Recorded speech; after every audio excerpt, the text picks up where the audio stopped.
Welcome to the 2024 SYC Florida, presented by Storm Bowling. Brought to you by Cool Wick, official apparel merchandiser of the Storm Youth Championships, by PBA Junior, the PBA Youth Club for bowlers under the age of 18. And by KEGEL, built for bowling. By Turbo 2-in-1 Grips, 3G Footwear, Master Accessories, Ballard's Bowling Academy. By Pinwheel.us, Customer Relationship Management. By T&D Transportation. And by Quality Respite and Home Care. All scoring is provided by Bowl Metrics, official tournament management system of the Storm Youth Championships. This year, all SYC events and tournaments are aligned with charities. Ballard versus the Big C and Make-A-Wish Utah. Now, live from Boardwalk Bowl in Orlando, Florida, it's the 2024 SYC Florida.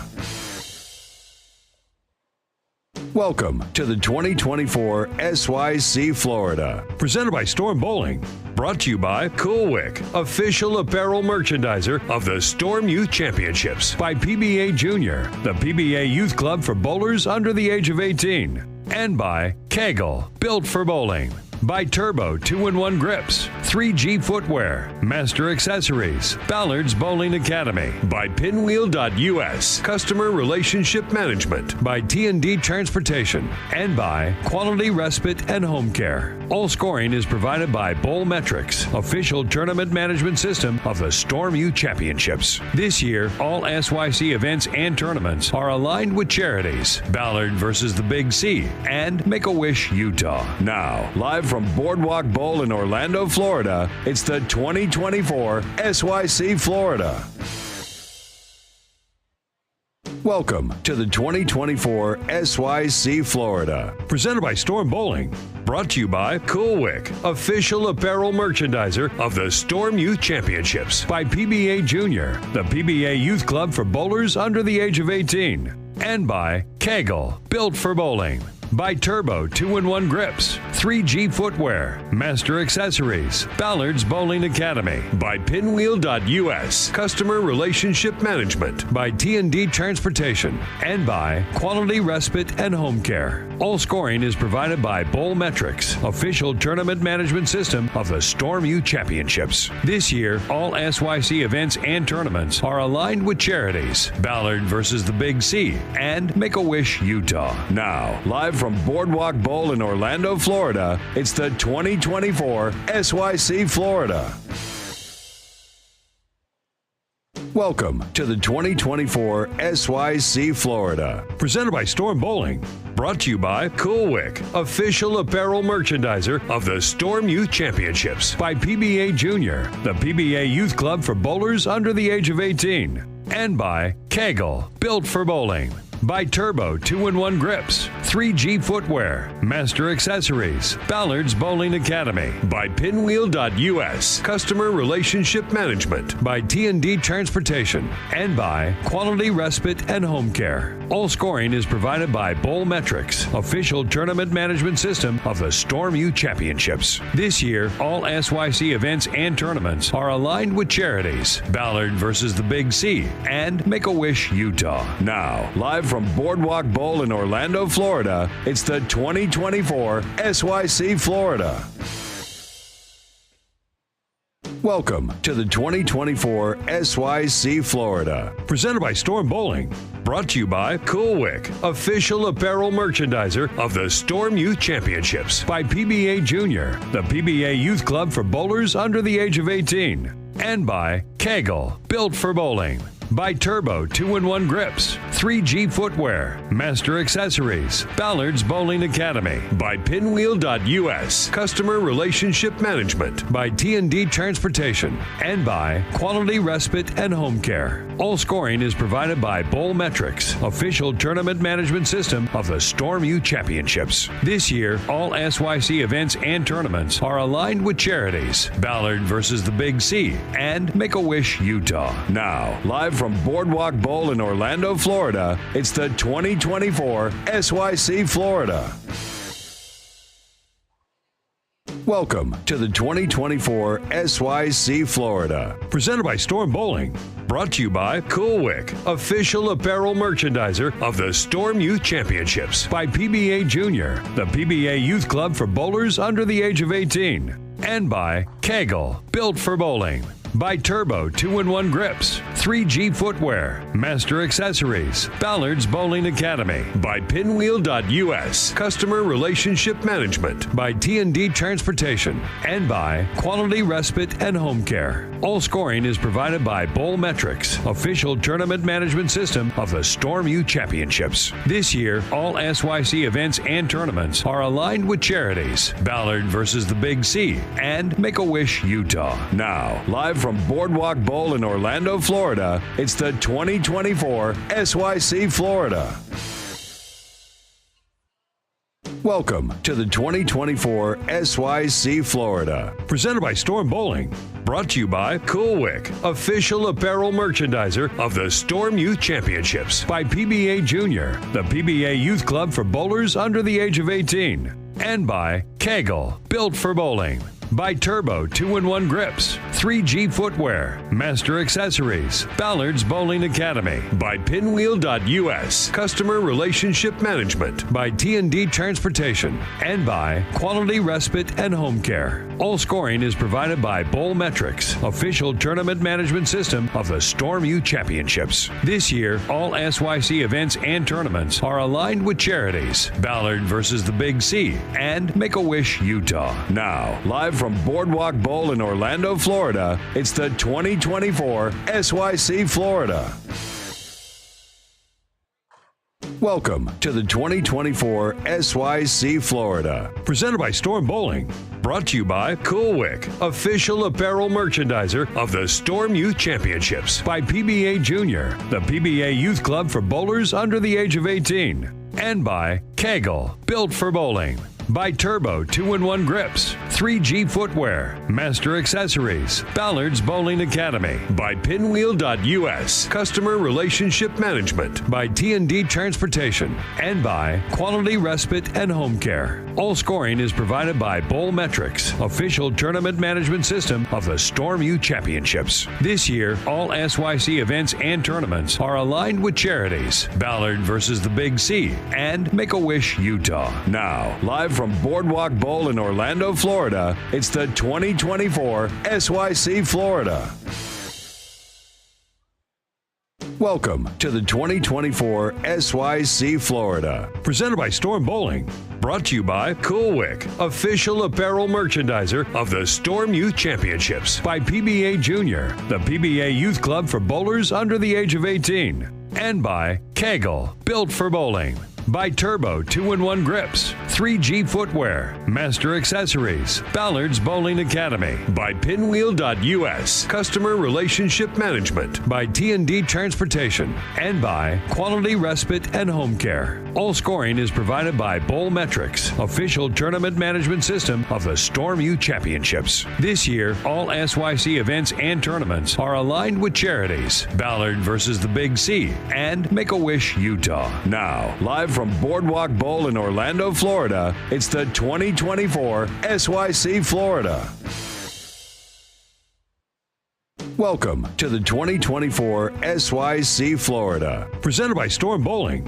Brought to you by Cool Wick, official apparel merchandiser of the Storm Youth Championships. By PBA Junior, the PBA Youth Club for bowlers under the age of 18. And by KEGEL, built for bowling. By Turbo 2-in-1 Grips, 3G Footwear, Master Accessories, Ballard's Bowling Academy. By Pinwheel.us, Customer Relationship Management. By T&D Transportation. And by Quality Respite and Home Care. All scoring is provided by Bowl Metrics, official tournament management system of the Storm Youth Championships. This year, all SYC events and tournaments are aligned with charities. Ballard versus the Big C and Make-A-Wish Utah. Now, live from Boardwalk Bowl in Orlando, Florida, it's the 2024 SYC Florida. Welcome to the 2024 SYC Florida, presented by Storm Bowling. Brought to you by Cool Wick, official apparel merchandiser of the Storm Youth Championships, by PBA Junior, the PBA Youth Club for bowlers under the age of 18. And by KEGEL, built for bowling. By Turbo 2-in-1 Grips, 3G Footwear, Master Accessories, Ballard's Bowling Academy. By Pinwheel.us, Customer Relationship Management. By T&D Transportation. And by Quality Respite and Home Care. All scoring is provided by Bowl Metrics, official tournament management system of the Storm Youth Championships. This year, all SYC events and tournaments are aligned with charities. Ballard versus the Big C and Make-A-Wish Utah. Now, live from Boardwalk Bowl in Orlando, Florida, it's the 2024 SYC Florida. Welcome to the 2024 SYC Florida, presented by Storm Bowling. Brought to you by Cool Wick, official apparel merchandiser of the Storm Youth Championships. By PBA Junior, the PBA Youth Club for bowlers under the age of 18. And by KEGEL, built for bowling. By Turbo 2-in-1 Grips, 3G Footwear, Master Accessories, Ballard's Bowling Academy. By Pinwheel.us, Customer Relationship Management. By T&D Transportation. And by Quality Respite and Home Care. All scoring is provided by Bowl Metrics, official tournament management system of the Storm Youth Championships. This year, all SYC events and tournaments are aligned with charities. Ballard versus the Big C and Make-A-Wish Utah. Now, live from Boardwalk Bowl in Orlando, Florida, it's the 2024 SYC Florida. Welcome to the 2024 SYC Florida, presented by Storm Bowling. Brought to you by Cool Wick, official apparel merchandiser of the Storm Youth Championships. By PBA Junior, the PBA Youth Club for bowlers under the age of 18. And by KEGEL, built for bowling. By Turbo 2-in-1 Grips, 3G Footwear, Master Accessories, Ballard's Bowling Academy. By Pinwheel.us, Customer Relationship Management. By T&D Transportation. And by Quality Respite and Home Care. All scoring is provided by Bowl Metrics, official tournament management system of the Storm Youth Championships. This year, all SYC events and tournaments are aligned with charities. Ballard versus the Big C and Make-A-Wish Utah. Now, live from Boardwalk Bowl in Orlando, Florida, it's the 2024 SYC Florida. Welcome to the 2024 SYC Florida, presented by Storm Bowling. Brought to you by Cool Wick, official apparel merchandiser of the Storm Youth Championships. By PBA Junior, the PBA Youth Club for bowlers under the age of 18. Good morning, SYC families. We are so sorry for the delay. As you can see, that this pair is not delayed. They're in the second frame. Welcome to the SYC Florida. We are glad that you are here watching. We are going to leave you with just the bowlers for a little while, and then we are going to be back with Coach Pat Costello, who will be joining me in the live stream booth to talk about these awesome bowlers. And so just hang tight, watch some awesome bowlers, and we will be right back.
All right. Good morning, everyone. I'm reading through the comments, and wow, people are very upset this morning. So I apologize that everyone in the chat is. I apologize for all of the issues. So here's what happened. We are in an 80-lane bowling center, the beautiful Boardwalk Bowl in Orlando, Florida. And during practice, we had multiple pairs throughout the house break down, which happens, right? An 80-lane bowling center. There's a lot of things that can go a little wrong. So that being said, many of the pairs had extended practices. So a lot of us had to be out and helping the families get through that first little bit. Now, I see some comments about why are people set up to talk, and you want to watch one particular bowler bowl. I understand that too. Unfortunately, we provide this service to the families, and we don't charge you to watch the stream.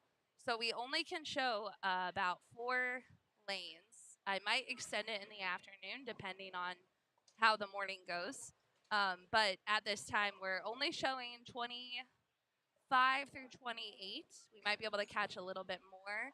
And the bowlers move 10 lanes after every game. So several people will come throughout the entire 15 games of the tournament.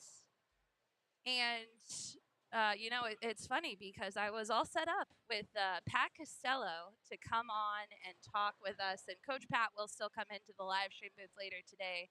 But we just, we had to do what we had to do that first game. So I will tell you that because of so many of the pairs did break down, there will be throughout the day times where there's a longer delay or a shorter delay on the pairs that you are watching. This game, I think we're okay. I don't think any of the pairs that had an extended practice are actually coming to this bay. So it looks like we're ready to start. We have a couple of U18 girls pairs ahead of you. And we will try to give you commentary throughout the day. We do have Norm Duke and Verity Crawley here this weekend. But I do appreciate all of the comments. Jonathan, that is right. The people that you just watched on lane 25, they moved to 10 pairs down. We have headsets. That's how you can hear us talk, but not hear the bowling. And they were muted because I didn't want them to pick up anything when I wasn't in the booth. So that's why you didn't hear anything the first game.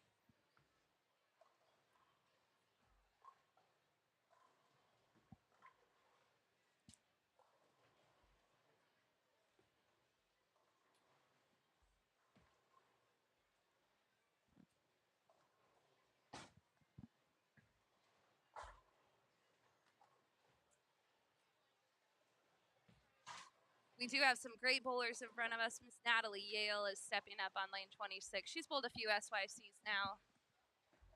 Let's see if we have a bio for her.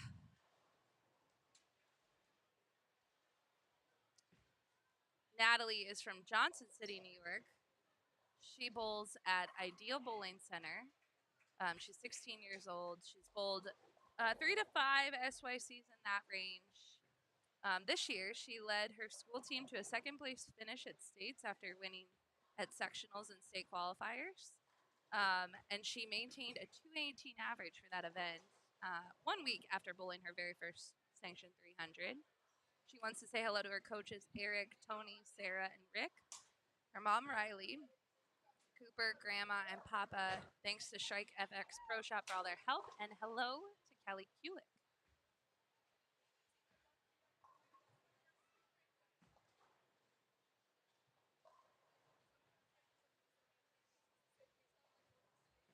The bowlers are bowling on a short pattern today. The short pattern is 37 feet. and it has 27 mils of oil on it. So that is what the bowlers are currently trying to tackle.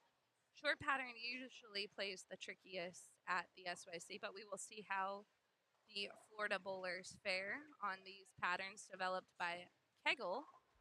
The great KEGEL is actually home in Florida. We took a drive down there to visit KEGEL, and it's an incredible place. If you've never been there, I encourage you to look it up and see if you can make a lesson happen. As we talk to them, it has become almost like a destination like Disney World. Bowlers save up their money and head down to get a full lesson, and they have Specto, and they can help you no matter what level you are. See Miss Faith Roper. Faith's going off to college next year. A lot of these U18 girls have chosen their next steps because it's that time of year.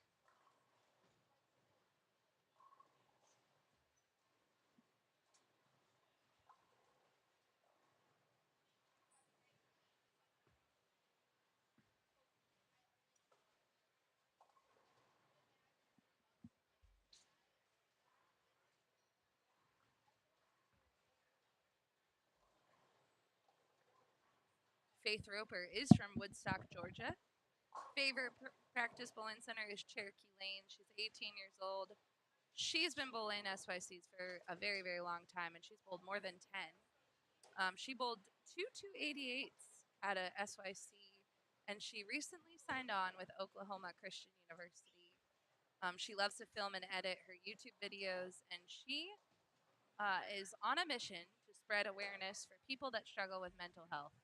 And we support Faith on this mission. It's always great when you see kids advocate for a good cause or something that they're passionate about.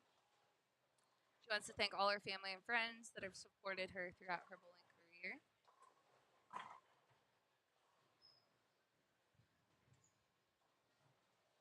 That was Miss Brooke Paps throwing the ball there. She's from Cape Coral, Florida. Favorite practice bowling center is Lightning Strike. She's 16 years old. She's bowled 3 to 5 SYCs. She recently won the high school singles championship and Storm Southeast Junior Bowling Tour. She also is a quarterback for the girls' high school flag football team, and she wants to say hello to all her family back in Minnesota.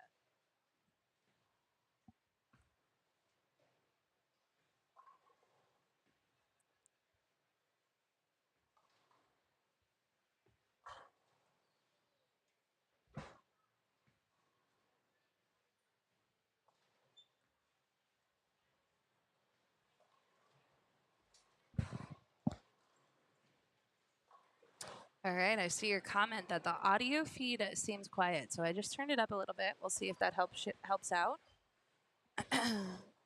Thanks for your feedback.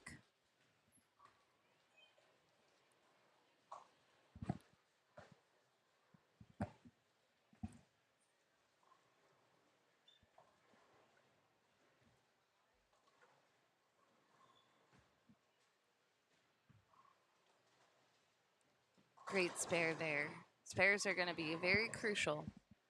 For anyone that is unfamiliar with the SYC, the bowlers do bowl 5 games on each pattern. There are 3 rounds, and at the end of the competition, we award an overall champion. They receive a trophy and a banner.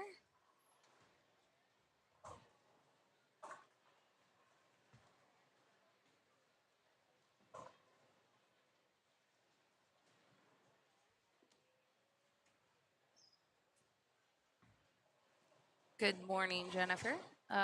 Morgan Klein was near the live stream pair last skate. Now she is unfortunately not. She moved her 10 lanes down.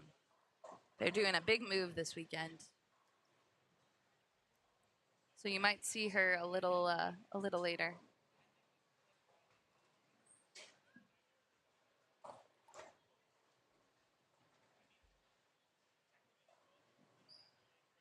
Miss Haley Swindle here on lane 27.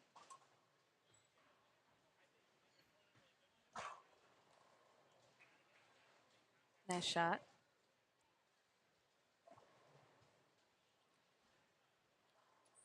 Haley Swindle is heading off to Nebraska next year.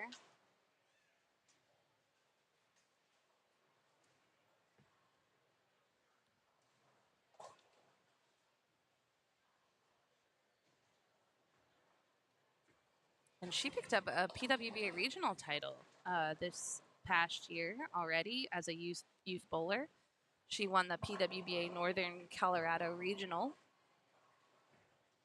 She is going to University of Nebraska.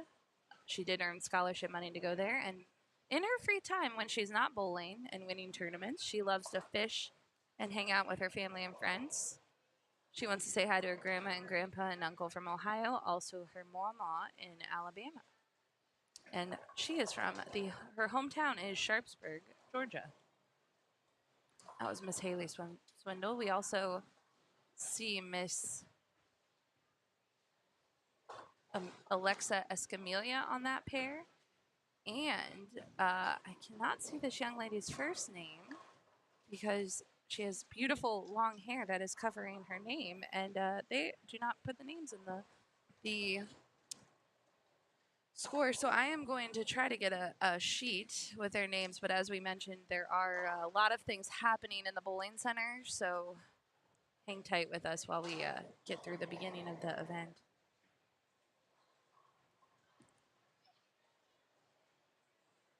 Do see Casey Sapp here, Abigail Brooke Paps, who we always also mention. Abigail did not fill out a bio, but she is repping our awesome new sponsor, Coolwick, and a very cool and bright SYC jersey there that you see. Bright pink, I love it. Lots of color. These kids are all about the color these days.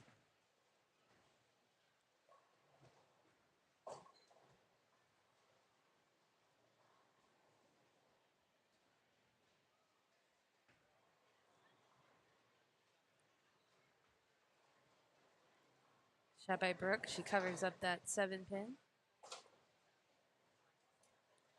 So our official scoring system is Bowlmetrics. Now, I would caution you all, as I mentioned, normally our scores are updated really quickly. Now, as I mentioned, some of the practice times were extended, so there will be a delay on some of the pairs that are finishing. For example, as I'm looking, there are still 1, 2, 3, 4, 5 pairs in front of me still in the first game, while the pairs that you are watching are going into the 4th frame of the 2nd game. So as the day goes on and with the amount of lanes that these bowlers are moving, there will be some slight delays in some of the division scores. But at the end of the day, at the end of the 5 games, I should say, of the short pattern, we will be sure to go through all the scores and check them and make sure that they all get updated. Great shot by Faith. Just leaves that pesky 10-pin.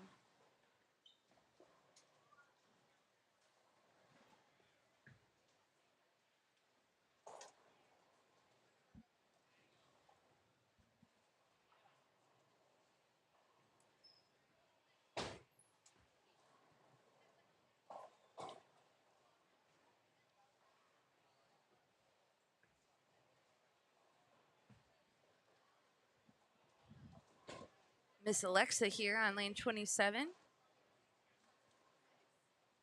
She's very active in our Evolution program, which is a free program for all youth bowlers to join. She's from Clarksville, Indiana. She bowls at Clarksville Strike and Spare. She's 16 years old. She really loves to read in her free time when she is not bowling. She wants to say hello to all her family and friends. And she wrote down no achievements, but Miss Alexa wins quite a few tournaments down in her region. She's a great young bowler. Always in the mix everywhere. So we love watching. Really love watching these youth bowlers all learn and grow on the lanes. And we feel really privileged that the families choose to spend the weekend with us. It's so fun to watch or see how many SYCs that these bowlers have attended and see that number creep up in the tens. And we really can't thank the parents enough for supporting their youth bowlers and bringing them to the events. And they just learn at every event that they attend. It's so impressive. So we're so excited to see them every time and see how much they've grown.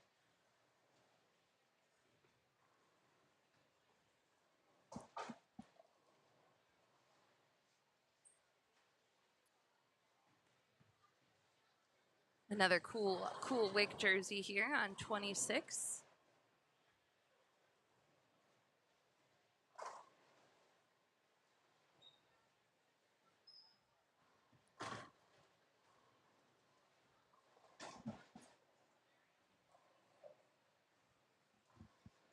Vincent is right.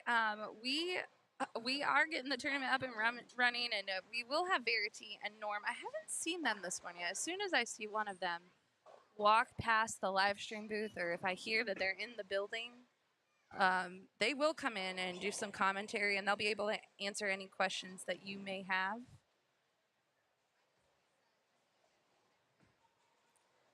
Jeremy, I would love to know that stat too. And you know what was really funny? In the first game, I was gearing up to talk about these U18 girls in front of us that all had committed to either NCAA schools or NAIA schools. And it was impressive. It was Kara Beisel. It was Kira Magzum. We had, what else did we have? Amanda Lang was on that pair. Morgan Klein. It was just this big group of bowlers that had all committed to their next step in life. And we really were going to get a glimpse of college bowling, and you all watching were getting that glimpse. And these bowlers that you're watching may be around that age too, or they're very close to choosing that next step. And there are just so many college opportunities available for these kids now. It's incredible. I learn new schools every time that I'm talking to a kid. They tell me about a new program or a new opportunity, and it's just such an exciting time to be a youth bowler, a parent of a youth bowler. And we love hearing where they're going next, and we really like following a lot of them on their journey. We're always kind of watching the live streams ourselves just to see where the bowlers have ended up, and we love hearing from everybody.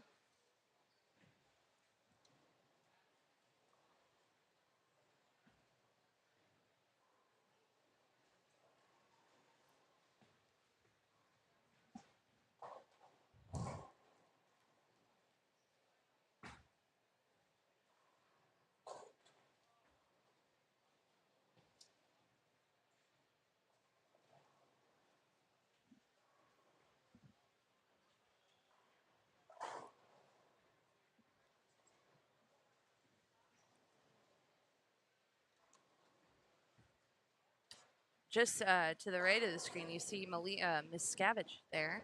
Malia was just named the Star of Tomorrow.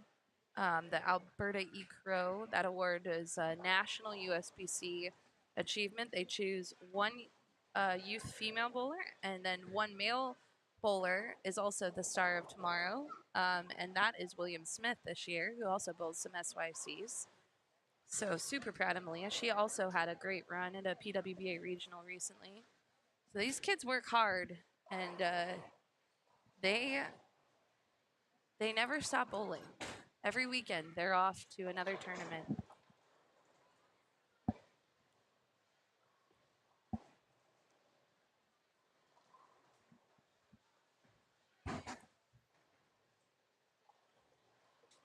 Stephanie, I did see Keegan yesterday. He came up to me and I said, "Who are you here with this weekend?" And he told me he was splitting his time, but I haven't seen him this morning. I think he started on the other side. So I'm not sure if he'll make it to the live stream this morning or if he'll make it to the live stream this afternoon. Faith was so close to picking that spare up. I thought she had it.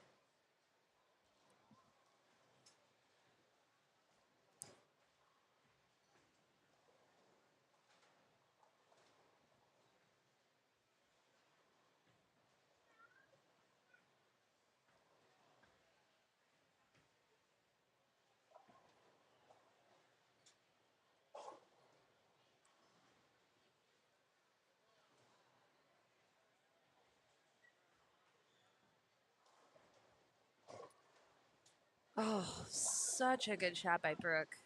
Trying to figure the short pattern out. She's had 3 9 counts, so she is very close to figuring it out, but just can't get the pins to cooperate this morning.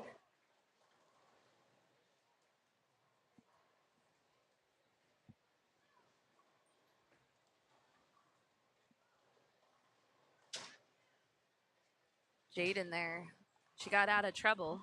First, it looked like it was going to be a little big 4, but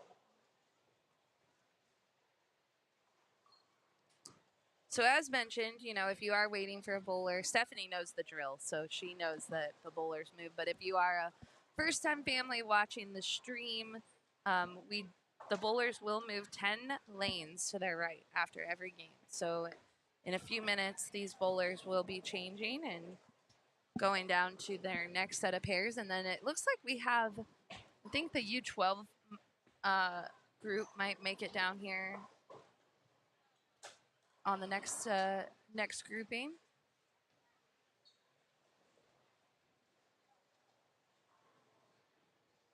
Miss Natalie Yale, I remember when we were in Rochester, she had the very cool.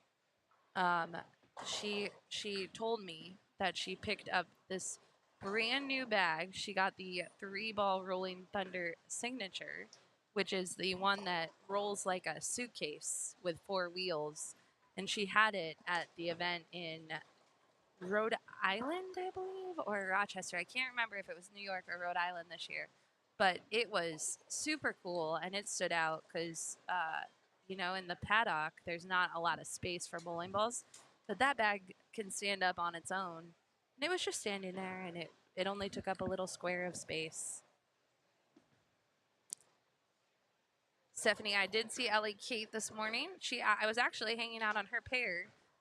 Hanging out is a very optimistic word, but one of her pair was one of the sufferers of a breakdown during practice. But Boardwalk Bowl was with us, and they were trying to make it as easy as possible for these kids to move on. And it looks like they're now, Ellie Kate is now just beginning game 2. I can see her. She's on 17 and 18. So she might, let's see here. 10 lanes. 4, 6, 8, 10. She will be on 27 and 28. Next game, we'll see the U12 girls. They're just a little behind, so they're just starting their second game. So this next break might be one of the longer breaks, potentially. Or we might have one pair come in, one pair be dark, one pair come in, one pair be dark.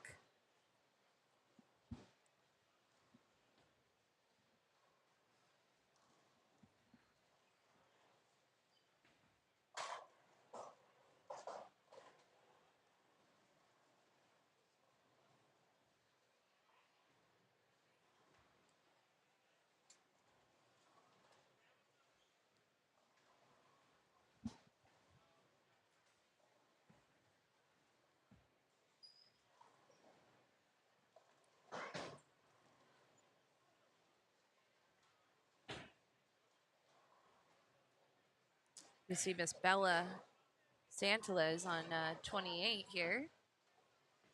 Throwing in, she's throwing a very big ball this morning to try to overcome this short pattern, which I think is a good strategy. She's throwing the gem, the original gem, Rotogrip gem. A lot of people think you need a not high-end or heavy hooking ball on the short pattern. They think, oh, we need something on the lower side, but she knows better. She has her gem. She's ready to go. Play into the right. She left a split there, but she before that she had a little run going.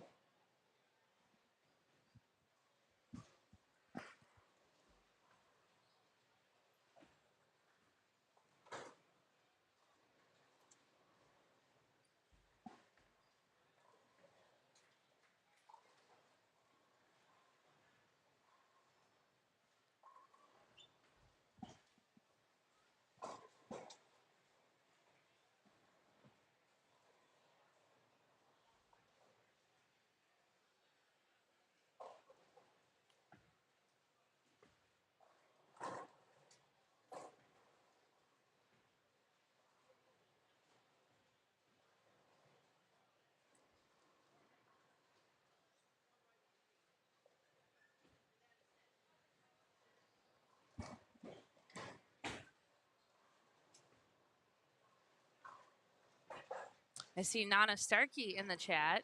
We miss you, Nana. But we did get you something. We're going to send you something. We're missing you in Florida this weekend. Abigail also started to the left the first game, so she is very far away from the live stream now.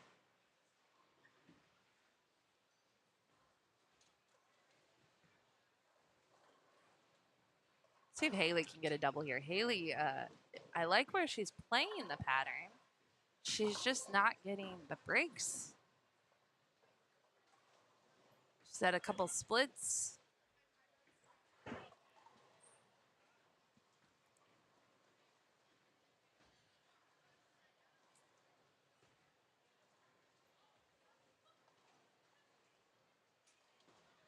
Nice shot by Miss Yale.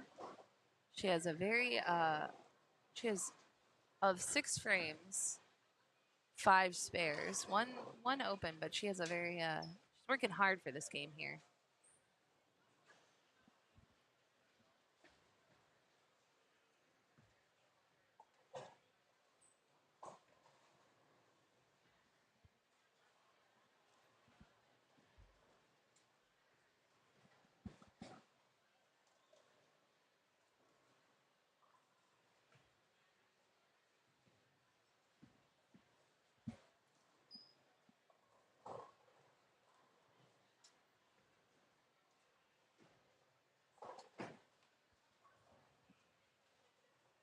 Great shot by Faith, but just hooked a little too hard on that the back part of the lane.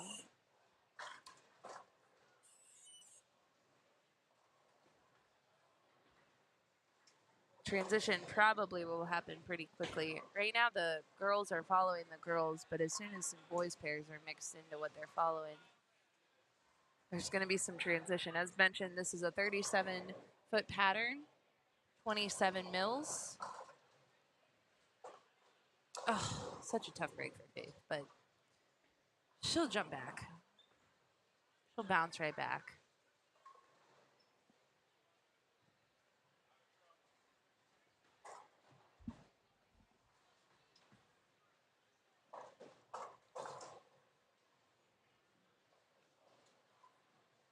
All right, we'll see Miss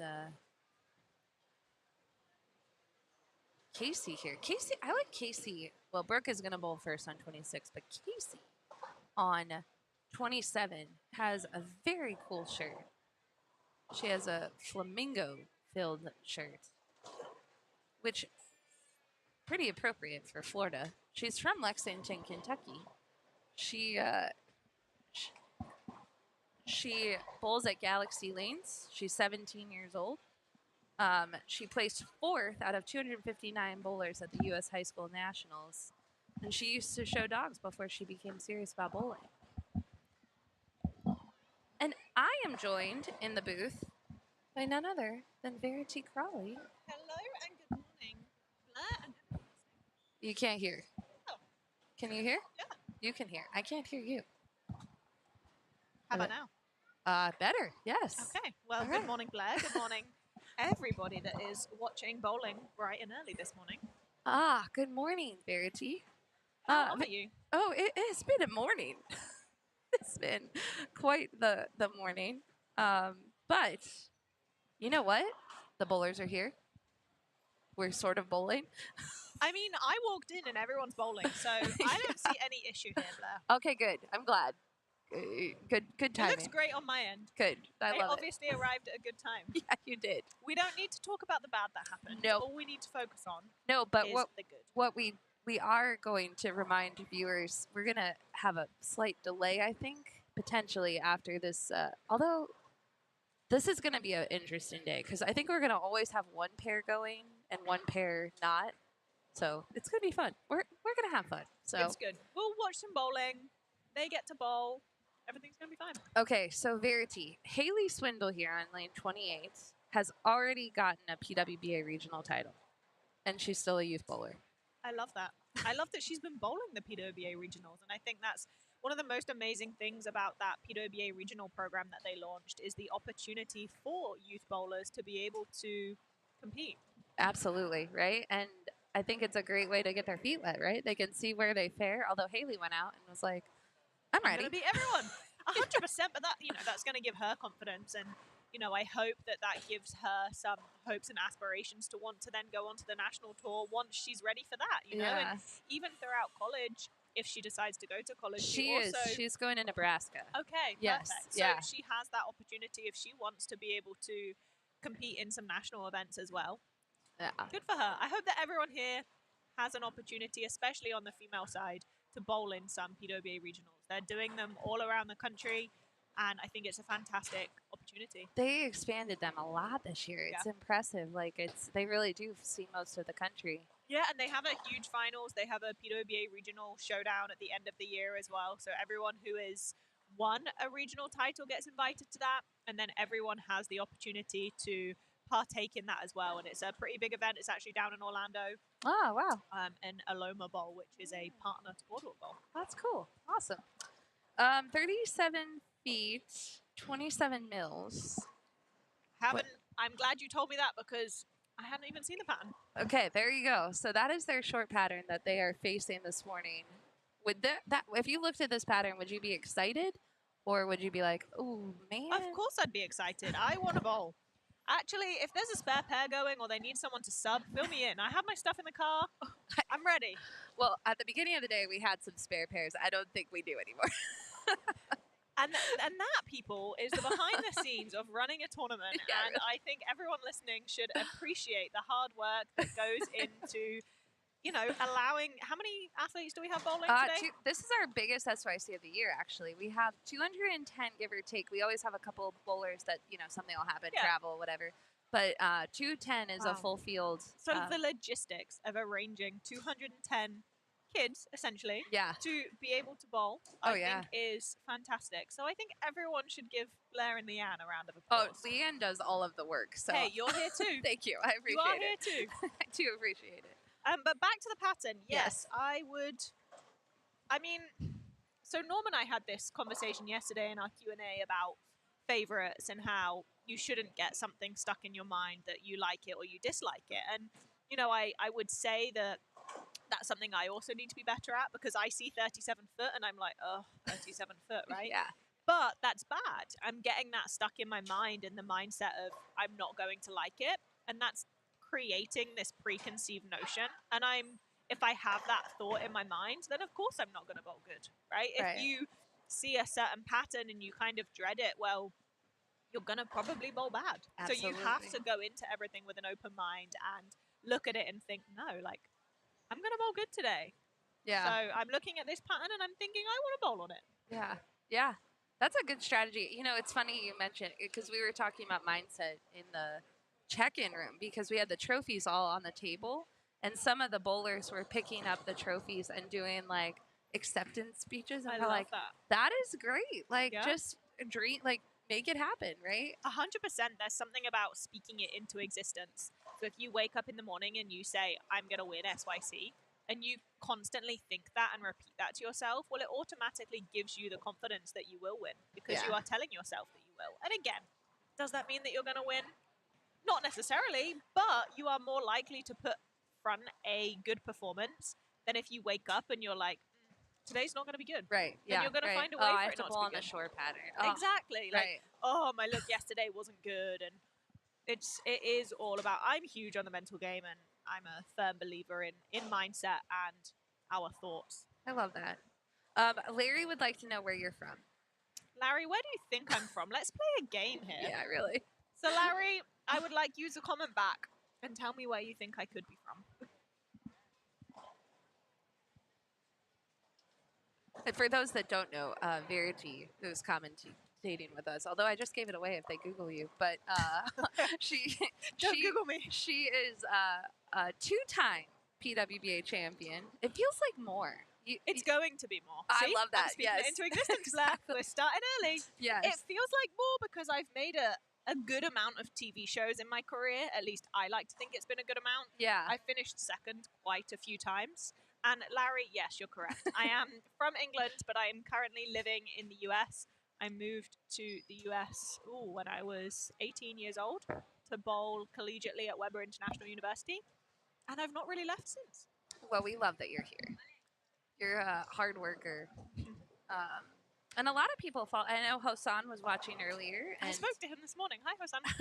I think people might not know that what I love most about what you do, beyond you're working very, very hard, but you believe in building communities. Yes. And so you have a great community for bowlers that want to learn more about or feel more connected and learn and all that stuff. 100%. I mean, I think that the bowling world is small, right? So for me, I want to be able to create a community to help people learn. So I feel like I've done that through social media, just in the sense of we have an opportunity as players to reach so many people through a free platform, which is crazy when you think about it that way, that it doesn't cost for me to post on Facebook, and I can reach thousands of people. So through that way, I like to, share what's going on in my life, the good and the bad, because a lot of people don't always realize that bowling can be very tough.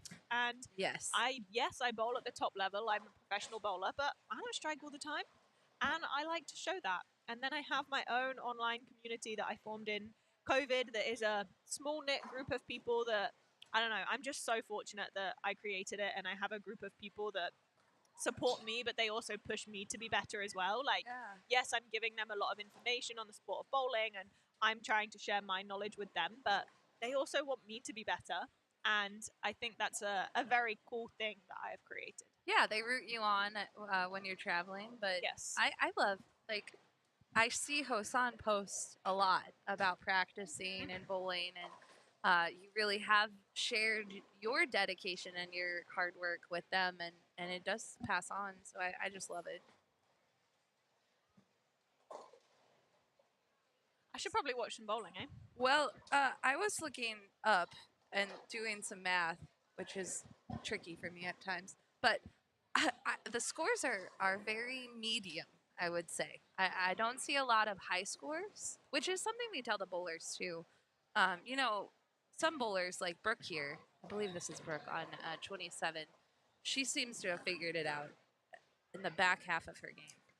And that's the crazy thing about bowling is we have 10, 12 frames, really. Yeah. And if you start off with 4 frames that are bad, it doesn't matter. Right. And that's, again, going back to the mindset of if you can reset and you can find a way to figure them out, and you can still shoot 200. Exactly. Like, Which is what she's Brooke doing, has right? figured it out, but she had 54 in the 4th frame, Yeah. right? But she has come back and finished so strong that now she's going to probably shoot 202. Yeah. And if you'd have told her in frame 4, like, hey, Brooke, you're going to shoot 202, she would have been like, oh my God, please. Because in her, like, at the beginning of the game, it looked like she was shooting 160. Right, absolutely. Yeah, so I think there's a lot of mental that goes into it. There's a lot of spare shooting going on right now, which make your spares, kids. Yes. And what's hard is, like, some of these games, like Natalie, she was making all of her spares and then one went astray, right? And then it kind of got her a little off. Well, I think what happens from a mindset perspective, obviously, I'm a bowler, so I've been through it. I go through it on a daily basis, is you miss that spare, you kind of go into this freak out mode because now you feel like you need to double to make up for the open that you've just had. So you put so much pressure on yourself to then double. And the more that you try and strike, the less likely you are to strike. So then you find yourself, you get 8, you get 7, you get 9, and then you get more and more frustrated because you still haven't made up for that open that you've had, instead of being okay with those spares, right? You can't make the ball strike from your backswing. Yeah. Now, Brooke here, stepping up on 25. The last frame, she tripped a 4 for a turkey. And I did a little fist pump for her because I was like, those feel great, right? Those are the ones that you're like, yes, let's go. She has a very nice, simple game. Yeah. Oh, you almost got a spare there.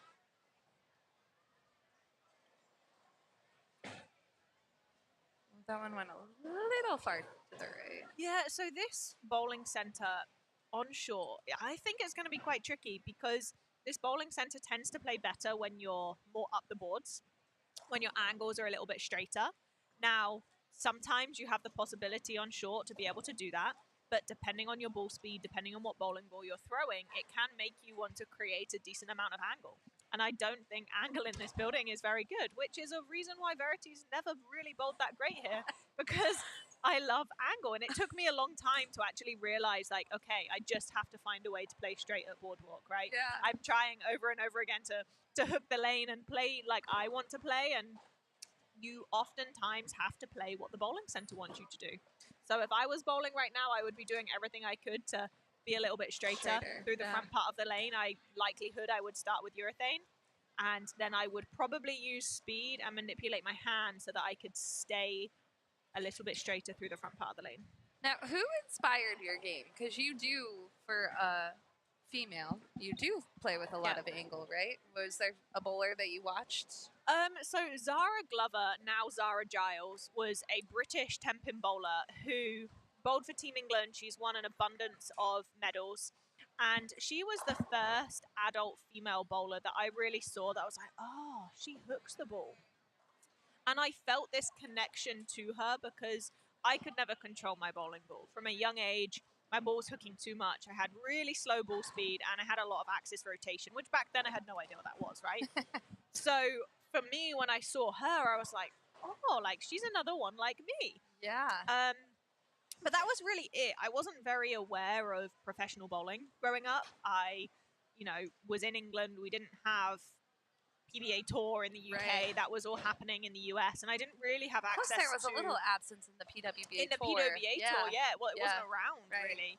So I wasn't very aware of professional bowlers. Okay. So Zara was kind of my idol that I looked up to, and I was fortunate enough to be coached by her as well, which probably definitely helped my game because, we were definitely similar in that aspect. And then as I moved to the US, definitely Kelly Kulick was that one player that I aspired to be like, right? Even just watching her compete on the men's tour and giving the men a run for their money. Like, I loved that. Yeah. So she's definitely one. But I would have to say, and this is something I am really strong believer about in terms of my coaching, is that you're not molding your game after somebody else, right? So my game wasn't built after Kelly or built after Zara. Like, my game is... Exactly. Yeah.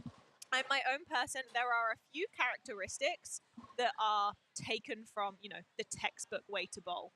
And as I am coaching, that's definitely something that, there are certain elements that I think are important. And if you look at a lot of professional bowlers, they are all completely different. But they do have a couple of elements that are similar. And that is, a timing spot or certain elements that, yes, we tried to recreate. But how you get to that is going to be different depending on who you are. Yeah, I love that. I think it's important for kids to hear that because sometimes they think they should be somebody, right? You see all of the pro bowlers and they're also different, right? Mm-hmm. Yeah, you can't take two professional bowlers and put them side by side and see them as being the same. Right. A lot of people compare myself and Daria because we do have very similar games. In college, we were coached by the same person, but we came to college with already pretty solid games. Yeah. And we didn't have the same coach growing up. Right. So we definitely have some of the same characteristics, but we still do it differently. Our games are still not the same. Now, does your elbow bend as much as Daria's? Because Yeah, she has that double jointedness. Yeah. I don't have that. Okay. Because I've never seen you slow-mo your elbow. So my elbow does bend. Yeah. That is where I get a lot of my rev rate from. Yeah. But I'm not double jointed like her. So mine happens when my ball is coming down from the top of the swing. I do have that elbow bend, but it's not as much. Yeah, hers is very dramatic. It looks painful sometimes. Yeah, right? All right. So we are getting near the end of game 2. Yes, this is game 2. And we're going to take a very short break. Verity, I might have you hang around. We have some U12 coming. They're fun to watch. That sounds good. And then we will be back shortly.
right, and we are back, and I, of course, am still joined by Verity. We have a little pair of U12 boys in front of us. They're so fun. The U12. They're. Which this guy that's about to bowl on 25 came all the way from Puerto Rico to bowl this. I know, right? Amazing. Yeah. He's yeah. So we have Mr. Juan, Luis. I see Colton, Caleb, Nolan. I can't see the last bowler. Oh, that's Alejandro. Mr. Alejandro. So a fun little group. Now, when did you start bowling? Did you start bowling? I started bowling when I was 5. 5. Okay, so and I was competing in tournaments probably when I was 6. Yeah, I started. I was very fortunate to be part of a youth bowling club. We used nice. to bowl every Saturday morning, 3 games, and that club would then travel to different tournaments as a club. Wow. So we would have some national tournaments to where you would bowl singles, doubles, and team, and you would bowl, with somebody in your club against all of the other clubs in the nation. That's great. Yeah. Yeah. So you were these bowlers' ages when you were competing. And Yeah, I was. I actually remember my first time I competed for Team England. I was 12. Oh. Yeah, I went to an international event in Vienna, the United World Games. I have love so it. many memories. Like, I love that I can remember it because there's a lot of things from being younger that you just forget about. Right? Absolutely. It's like, my mum was joking me with the other day. It's my niece's birthday coming up in May, and she's going to be 1. And they were talking about her birthday cake. And my mum's like, yeah. Verity, do you remember your first birthday cake? And I was like, Mum, as much as I would love to say yes, unfortunately I do not. Right? And there are so Right. many little things like that we just don't remember. So Yeah. that United World Games in Vienna, I'm very fortunate that I have enough memories from it. That's awesome. Yeah, I wonder how much these youth bowlers will remember about the SYCs. I do know they will remember the friends that they make because 100%. that is all I see them doing is talking. We do have Mr. Alejandro Castaneda. He's up on lane 26. They're such a fun family. They're from Thousand Oaks. He's 11 years old. He has medaled twice in the SYC, and one of his highlights is that he beat his older brother Scratch. Love that. So take that, big bro. Right? I can relate to that, actually. I have an older brother, and going back to the youth tournament that I was bowling, I always wanted to beat him. Right? Yeah. When I first started, our youth league was based off averages, so there was a few different, I think there was 3 different divisions. And obviously, when I started, when I'm 5, I'm in the lowest division because I just started bowling. And I was so motivated to get into the higher divisions so that I could be with my brother that I think that really helped me actually get better quicker because I, had these goals, right? And now obviously I set goals and everything, and that kind of goes all the way back to then. Yeah, we always tell the kids, like, if there's a youth bowler that may be bowling really exceptionally, we'll be like, oh, look at the next division up and try to beat them, right? That's the fun stuff. Yeah, definitely. That's weird. Bowlmetrics was giving me an error. I'm like, don't give me an error. I was just gonna try to see. We're at the point where I see the score helpers going through and putting games in, so I don't want to comment, but let's see here. I do want to see a few 12 boys. So Alejandro and Nolan, Nolan is in first place currently, and Alejandro is in second, and their scores just got put in. So I know that they're on a little race, but there's still a lot of the division that hasn't been put in. Trevor Mason, his score hasn't been put in yet. Yeah, there's still some bowling going on. Like Blair said before, the timings today might be a little off, so some scores might be inputted and you might be waiting a little bit. That's just as some of the pairs are still finishing up bowling. Yeah. Yeah, for example, like U12 girls, we haven't even gotten any scores in for them. So, yeah. So, don't panic if you go and a bowler, you don't see a score for a bowler. We'll catch it all up at the end, too. We check everything, so. Just be patient with us. Exactly. That is it. Let's see if we have a bio for Mr. Colton. No bio for Colton. I did have high aspirations today. I should have done this before, but I have an iPad for the kids to put in some bios.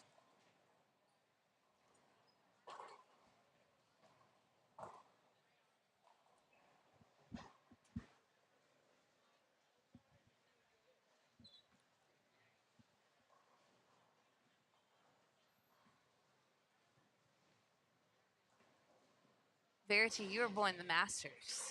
I am, and I leave. It's next week. In my head, the Masters is about 3 weeks away, Me too.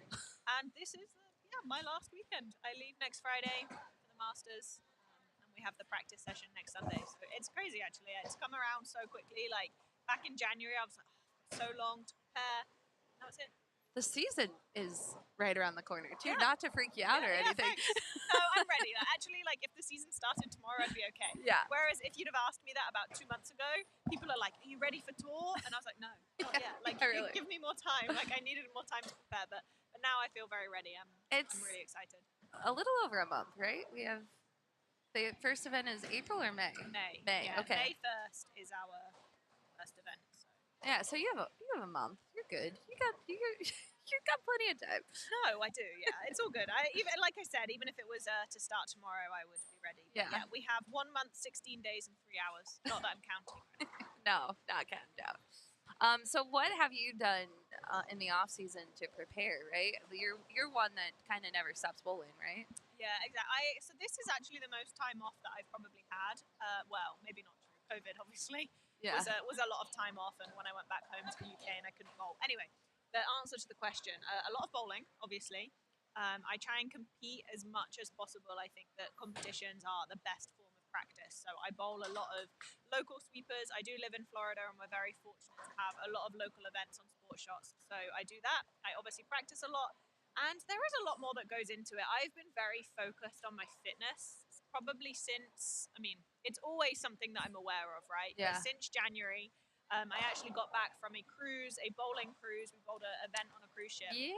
And once I got back from that, I really kind of got focused on, okay, let's lose some weight, let's get stronger. I was quite injured the back half of last year, so for me that was a huge thing to make sure that I was going to be ready for tour. Is I had to fix that injury, Yeah. and I had to get my body ready. So fitness has been huge for me the last couple of months, alongside practice and the mental game and Yeah. all of the normal stuff. All of the things, right? Yeah, all the things that people are like, what do you do, right? Right. And again, it's like, it amazes me that I bowl full time for a living, right? And there's, again, things that I do on the side as well. Sure. But the amount of time that it takes to work out plus practice, I'm like, oh, people have jobs and they still are able to do this? Like, No, it not blows my well. mind. I'm just kidding. I'm just kidding. It is very tricky, and it's funny you mentioned that. But Norm, when he retired, he told me, because I'm like, Norm, why aren't you bowling the PBA 50 tour? What? Why? And he's like, you don't think about all of what you just said, right? He's like, I'm tired of having to go to the gym. Yeah. I'm tired of having to eat right. I want to eat right and go to the gym because I want to, right? But it's such a different mentality when you are competing at such a high level. But yeah. Well, we're wishing you good luck. I want to ask you about the cruise also, but let's talk a little bit about the bowlers. And Tish Johnson popped into the chat. Hello, Tish. Hi, Tish. She's rooting on Raider and says, have fun and bowl good. Tish, of course, PWBA champion, legend in the sport. Legend. I hope she's bowling senior queens this year. Yeah, I'm sure she is. She usually comes for the golden ladies and the senior queens, but it's so fun to watch her bowl, isn't it? Yeah. Like she gets so into it. She's a good one. Yeah. Colton is 9. He is from Augusta, Georgia. We have someone in the chat that knows Colton. Thank you for chiming in. Oh, I want to look up at Luis. Let's see if he is. Nope, we don't have a bio for him. We do have some bowlers from Puerto Rico. I don't know. Is he from Puerto Rico? Nice, yeah. Yeah, I met him at the KEGEL Training Center a couple of months ago. And then I saw him yesterday, and he's like, hi, do you remember me? I was like, yeah, from KEGEL. I think he was actually amazed that I remembered him. That's awesome. Tish says she is bowling the queens. Awesome. Good to hear. Tish, we have Pat Costello and Tammy Turner in the building today, which is just so fun. The kids and don't yesterday even know. we had Brian Voss. Yeah. And He's still here. Obviously Norm. And I was like, I posted on my Facebook page last night, and I felt like I was fangirling real hard, taking a selfie with Norm and Brian. I know. And they're they're like best friends, right? Friends, Like, They roomed together or traveled together on the men's tour for, I think, 35 years. It's amazing. I'm sure there's some stories there that they cannot share with us. Yeah, that would have to be a senior youth championship story time, not the Yes. the Storm Youth Championship. Under 18, not allowed. Yeah, really. It's the late show. The Late Show with Norman Bryan. Exactly, right?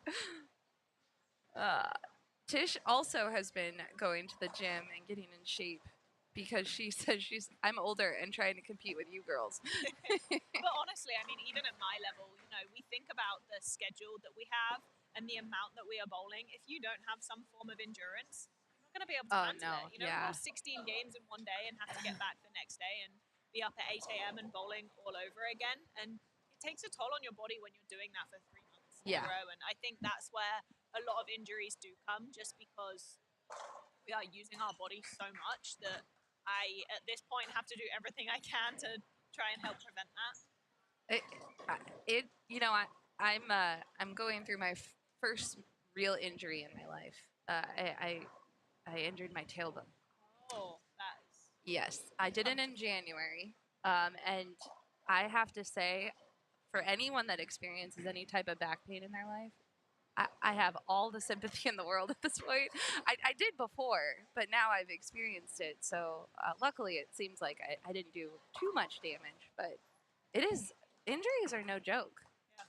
So kids, take care of your body. That's my advice. That I wish at a younger age I had that importance, right? Me because too. when we're young, we feel like we can do everything. And, yes. well, why do I need to go to the gym? Like, I don't need to. Yeah. I wish that I'd had, even throughout my college career, we were required to work out, and we had, you know, workouts planned through our fitness trainers. But I wish I understood the importance a little more, because in college I was just going through the motions. I did it because I had to do it, and it was just part of the routine. But I didn't have that love for it, and I didn't have that enjoyment in how my body feels. Right now, like, I literally feel bad if I don't go to the gym because it makes me feel so much better. Yeah. But it's taken me a long time to get that feeling, and I wish in college that I had had that. Well, and I wish, and I know everyone says this, right? But like when I watch these kids and how sharp they are, and how, you know, most of them bowl every weekend because there's so many opportunities for youth, and they're just doing all their different sports. I wish I never stopped doing the habits that I did learn, right? Like you mentioned, right? Yeah, you work out in college, right? If you're part of a team or part of any sport, they add the workout or whatever. But I, like you said, never put the importance on it. And then as soon as you like get lazy with anything, it is so hard to start back up. Like, just keep on that routine. When you're younger, like, even now, everyone's like, "Oh, don't get old," right?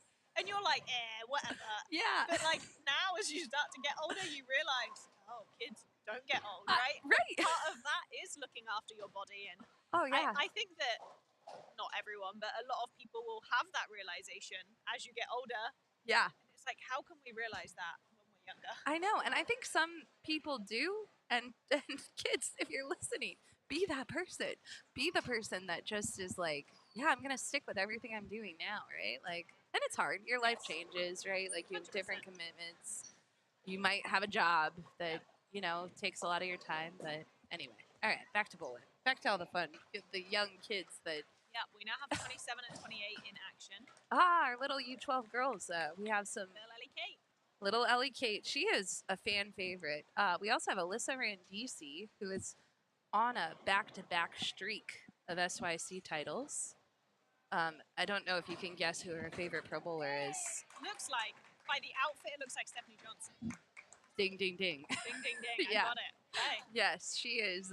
She's a big Steph fan. She has, I think, all of the replica jerseys. Well, that is a good person to have as your fan favorite. Yeah, right? So, and Miss Aria on 28, she came in very excited to be at the SYC. I believe this may be her first. I'm not sure. Don't quote me on that, but she's from Maryland. Hot pink skirt. Yeah. It's amazing how far people travel to bowl these SYCs. I was speaking to some families yesterday from New York and Connecticut, and I was like, I love that. Yeah, Alyssa, they're from Brooklyn, so she travels. She went to Texas to pick up her second title. Young Taylor Morgan, who's been growing up in the SYCs. I say growing up, like she's probably bowled 5 already, and she's Wow, under 12. amazing. That's why I love these events. Like just to see these kids are literally the future of bowling, right? I Yes. can't bowl on tour if these kids aren't bowling. Yeah. So it's just amazing to watch and see the future of the sport. Yeah, there's a grouping of pairs that just so happened that it was completely random, but several of the U18 girls have made their commitments by this point in the year, right? It's March, so a lot of them for next year have decided, and it was literally like 8 girls in a 6-lane span.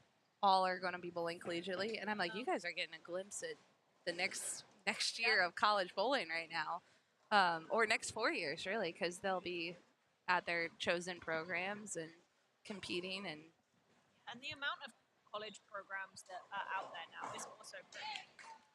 There Yeah. are so many bowling. So many schools that have bowling, and it's very cool to see. I don't know if you have, I'm sure you have this happen, but kids will tell me a school and I'm like, I've never even heard of that school, like often. And I'm like, that's amazing that those schools even have the programs, and there's new programs popping up all the time. And by the time that these kids get there, they'll be all new schools, right? Yeah, definitely. Colton gets on it. He's like, It's going to need to get a little bit of ball speed to control that hook. it was funny. So Aria, so this pair, they had to, you've experienced this at a tournament, I'm sure. So they had to move during practice, right? So then they had to restart their practice. And the lane was, it's a short pattern, right? And so I asked Aria's mom, I was like, has she ever been told to move her feet and throw it a little faster? She goes, every day. I was like, okay. I was just because her ball was hooking very much on this pair that they moved to, and so it was funny. But they have to learn, right? And sometimes it has to click for them. Yeah. Right. Yes, it's hard, right? Like if you have a good coach, then that's one thing. But the other thing is understanding why you need to make certain changes and why you need to do certain things, right? Yeah. And that's something as a coach I preface a lot is it's okay if I tell you that you need to make a change, but I want you to understand why you're doing it. Because otherwise you're not going to do it. Right. 100%. They have to commit to it too, right? So we mentioned Alyssa ran DC. Now Nolan ran DC here on 26 is her little brother. And Nolan has picked up a few second place finishes at SYC. He's still chasing that coveted banner. Maybe it'll be this weekend. Yeah. He's so tiny. I know, right? But you can see he's like a little mini bowler, right? Yeah. Like he has He's all gonna the be a good fundamentals. one. He Yeah. really does. To be that young and have such a fundamentally strong game is impressive. Yeah.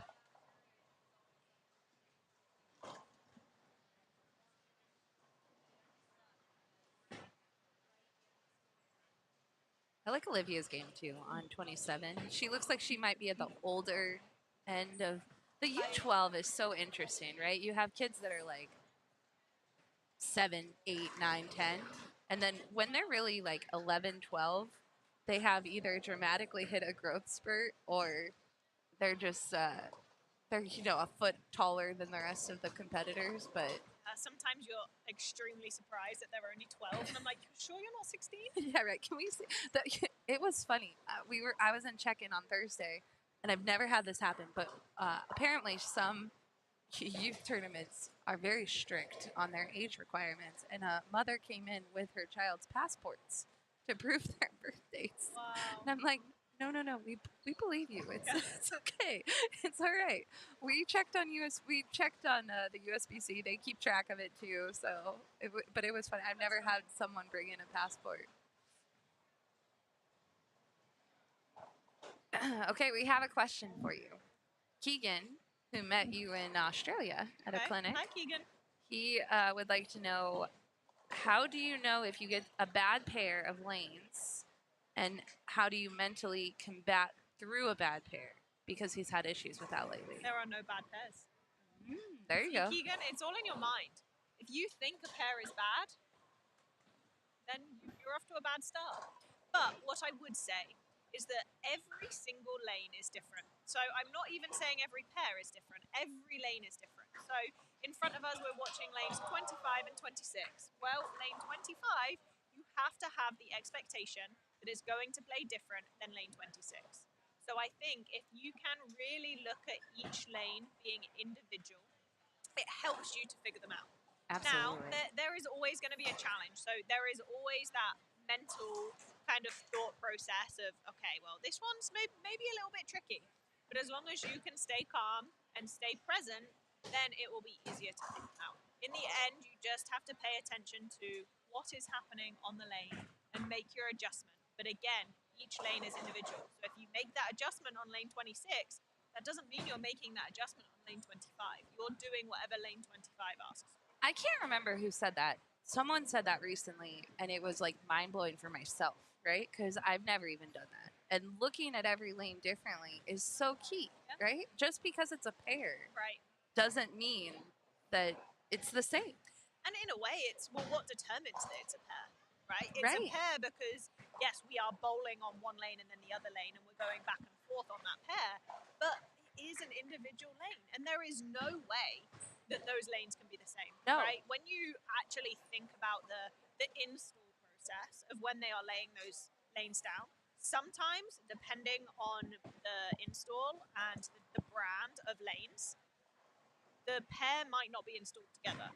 So lanes 24 and lanes 25 could be installed together. So they would Right. actually end up being closer to being a pair than lanes 25 and 26. Ah, So good it all point. depends on how the lanes are installed. But even so, each lane is installed separately, right? It's Yeah. not like you have the same guys. They put 25 and 26 down, and they're counting to 3, and then they're hammering it in place. Like, Yeah. it is all We could have taken a separate. lunch break. Exactly. Yeah. But plus, there's different guys working Yeah. on different lanes. Right. So there is just no way that they can be the same, you know. And even at KEGEL, so KEGEL have the flattest lanes in the world. And the reason they have that is because they have the ability, they have chains underneath the lanes.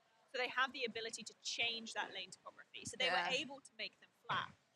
But that's the only place that we have that availability Right. to have the flat lanes. So Which here, actually could be problematic training at KEGEL, right? Because if you have the flattest it's lanes, hard, yeah. right? And they, right now, they have every pair set up with different topography. Oh, good. So Yeah. that way, you know, you can bowl on lanes 7 and 8, and you can bowl on lanes 9 and 10. And if you bowled on the same pattern, you would see the difference in Yeah. the lane topography. Yeah. But here, the topography lane to lane changes so much because even just think about house bowlers bowling, right? Right. Blair bowls on lane 25 and I bowl on lane 26. Well, what both of us do to the lane is going to be a little bit different. Yeah. So the way that we impact the lane, well, now it's not the same. Well, and that was the other thing I was going to say, because when you were talking about each lane, right? This is a bowling center that, yes, they host a lot of tournaments, but in the evenings, they have a lot of open play Yep. that comes in, right? And they don't sell by the pair. Nope. They sell by the lane. Exactly, because the pair is not a pair. Exactly. So, so just think, like, there could be a lane that is more frequently used for open bowling, even though it's on the same pair. Yeah, definitely. So yeah, it's because if you have a league, right? Like if you think of league night, right? Sometimes they will leave a dark lane. Sometimes they'll leave a dark pair, right? Depending on the size of the center. So they could always use 26 for open play, but 25 never gets used for open play on a certain night of the Yeah. week because there's a league to the. Definitely. And it's something that we don't often think about. I No. mean, even as simple as a quick, like, kind of tip from an open bowling perspective, the bowling center is always going to use the pairs closest to the desk first because they can keep an eye on the open play. True. So Yes. if you get to a pair and you notice the desk is kind of behind you, that pair, it's always going to hook more. Because there has always been more open play on it than the M pairs that are really far away from the desk. Right. Yeah. It's funny. So in Ohio, we took the SYC to a 64 lane center, right? And it's a very unique center because the desk is sitting. Oh, we're getting a candy delivery. Look at that. Your health. Yeah, today. I don't we have actually cookies. like either of these. We have candy.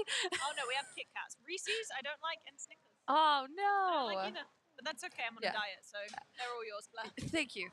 That was a Trent Bombs delivery. He also delivered us cookies. He asked me last night what cookies I wanted, and I said, "Please ask Blair what she would like. That's so sweet. It's so fun. Yeah, we have some. I kept some here, some in the tournament office. The families do take care of us. Although last year, I'm trying to avoid. Well, actually, it wasn't last year.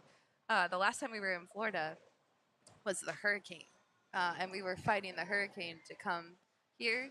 And I don't know if everyone was just like more sympathetic because our flight had been canceled and delayed and all that stuff. But our live stream booth had turned into like a snack bar. Like there was like in the afternoon, it was like queso and chips arrived. Like there was cookies. So I'm not sure we really need. Although we do have the room this time. I mean, if anyone's listening, I'd like Caesar salad. There you go, right? Like, so anyway, it's funny stuff. But okay, so U12 boys is going to finish up. They're going to move on to their next set of pairs, but we'll still have the U12 girls, which is good. And actually, it looks like they're catching up. Maybe down. Yeah, down. there's one pair that's on frame 4, so they will be a little slower. Yeah. But they'll start striking and they'll catch up. Exactly. Yeah. So anyway, now that we've told you all to check where the front desk is. Oh, I was finishing. Okay, so in Ohio, they never used the pairs behind the front desk because there was such a small concourse in that one area for leagues, right? The leagues always said we don't want to use the pairs behind the desk. So normally the pairs behind the desk are only used for open play. They did hook more. The kids went crazy when they hit those pairs. We had more 300s at that SYC than I ever remember. There were like 7 or 8 300s in that one event.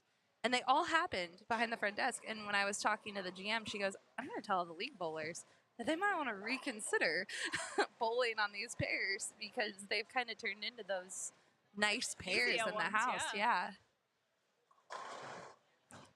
Keegan says thank you. If you do have any other questions for Verity, I don't know. Hit me up. My camera is shaking. I don't know why. Are we having a? It could be Caleb leaning against the. That was.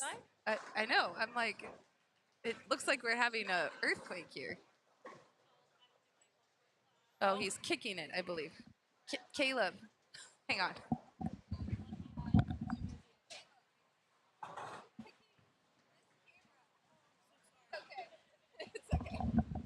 Okay, we're back to stay. All right.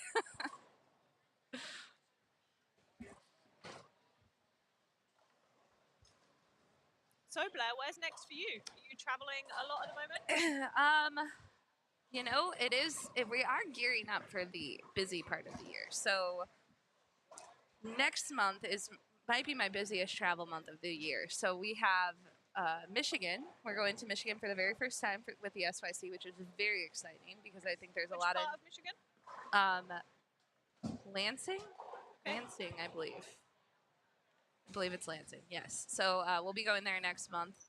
And a lot of Michigan bowlers, I've heard a rumor for all you youth bowler parents that Michigan bowlers like to stay in Michigan. But Michigan's huge for bowling. Exactly. Yeah, which is why they all kind of stay there. So I'm very excited to go and see these Michigan youth athletes take on the SYC. I hope they got into. Oh wow, I can't. I know. I hope they signed up on time because your SYC registration is unreal. Yeah, they sell out quickly. We actually have our friend Michael Reale who he donated his registration software to the SYC because he saw how quickly it sold out. So he's here this weekend to see how an SYC runs. He's a big bowler, and he is awesome. Pinwheel's fantastic.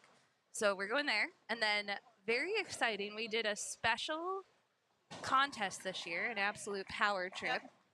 And so the winner has been chosen. She is from the Illinois area, and we are taking her to the finals of the TOC.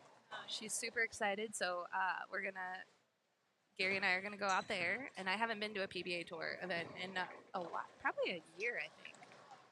I think I went to the World Series of Bowling last year, so I'm excited to get back out there. That'd be great. Yeah, I like watching that, and TOC is such a historic event. So. For any of you listening that don't partake in any of Storm's, sweepstakes, giveaways, I highly advise it. They do some cool stuff. I never win, Blair, but if we could fix it, that'd be great. Yeah. Megan Hadley, who works with our staff in the office, she's very disappointed she did not win the trip to the TOC. Yeah, I bet. I want to go. Yeah, right? It's a really cool prize, actually. And just so you know, fans that are listening, people actually win these contests, Yeah, but it's this real. one, It happens.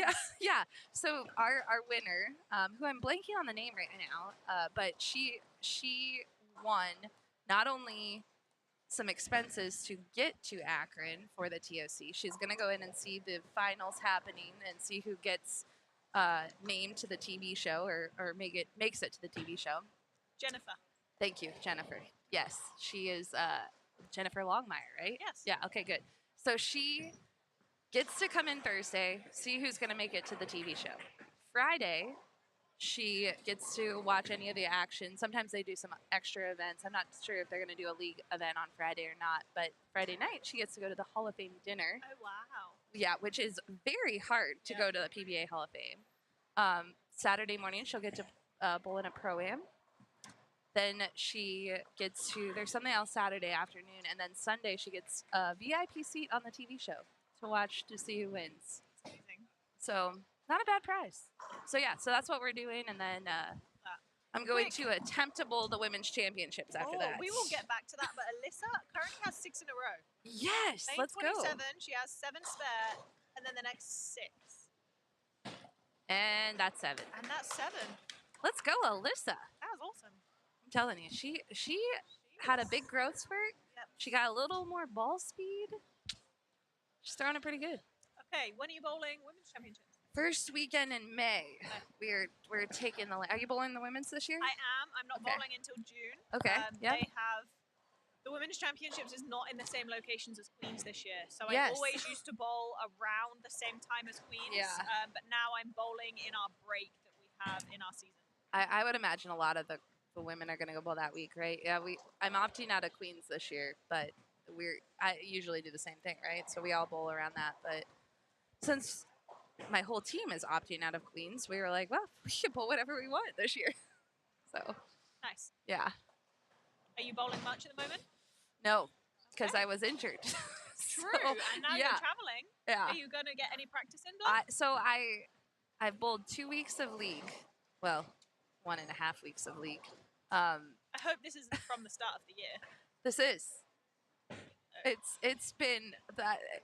When I tell you injury. I'm telling you right now, I'm speaking into existence. Blair is going to whack them. Oh, At the thank you. women's I hope so. So, but I do have a plan. I've been in physical therapy and stuff. So we have a whole plan to get back. And I do. April, it became a little tricky with the amount of travel, but I have been slightly starting to practice, and I'm excited that the Masters are next week because our lanes open up downstairs a little bit. So now you should just kick the guys off. know, When they're right? practicing, say, sorry, I've got an event to prepare for Yeah. too. You know, our lanes calendar is very active, I will say, at Storm. They're constantly, like, we're all putting appointments in, like, oh, we want to bowl Yeah. here. So Leanne and I usually start doing some lunch break practices around this time of year. But, you know, there we go, Aria. It's a little strike. That's for a double, too. Oh, okay. Verity, Nana would like... Is Nana here? Nana is not here this weekend. Oh. She's... Right? That's how I I feel.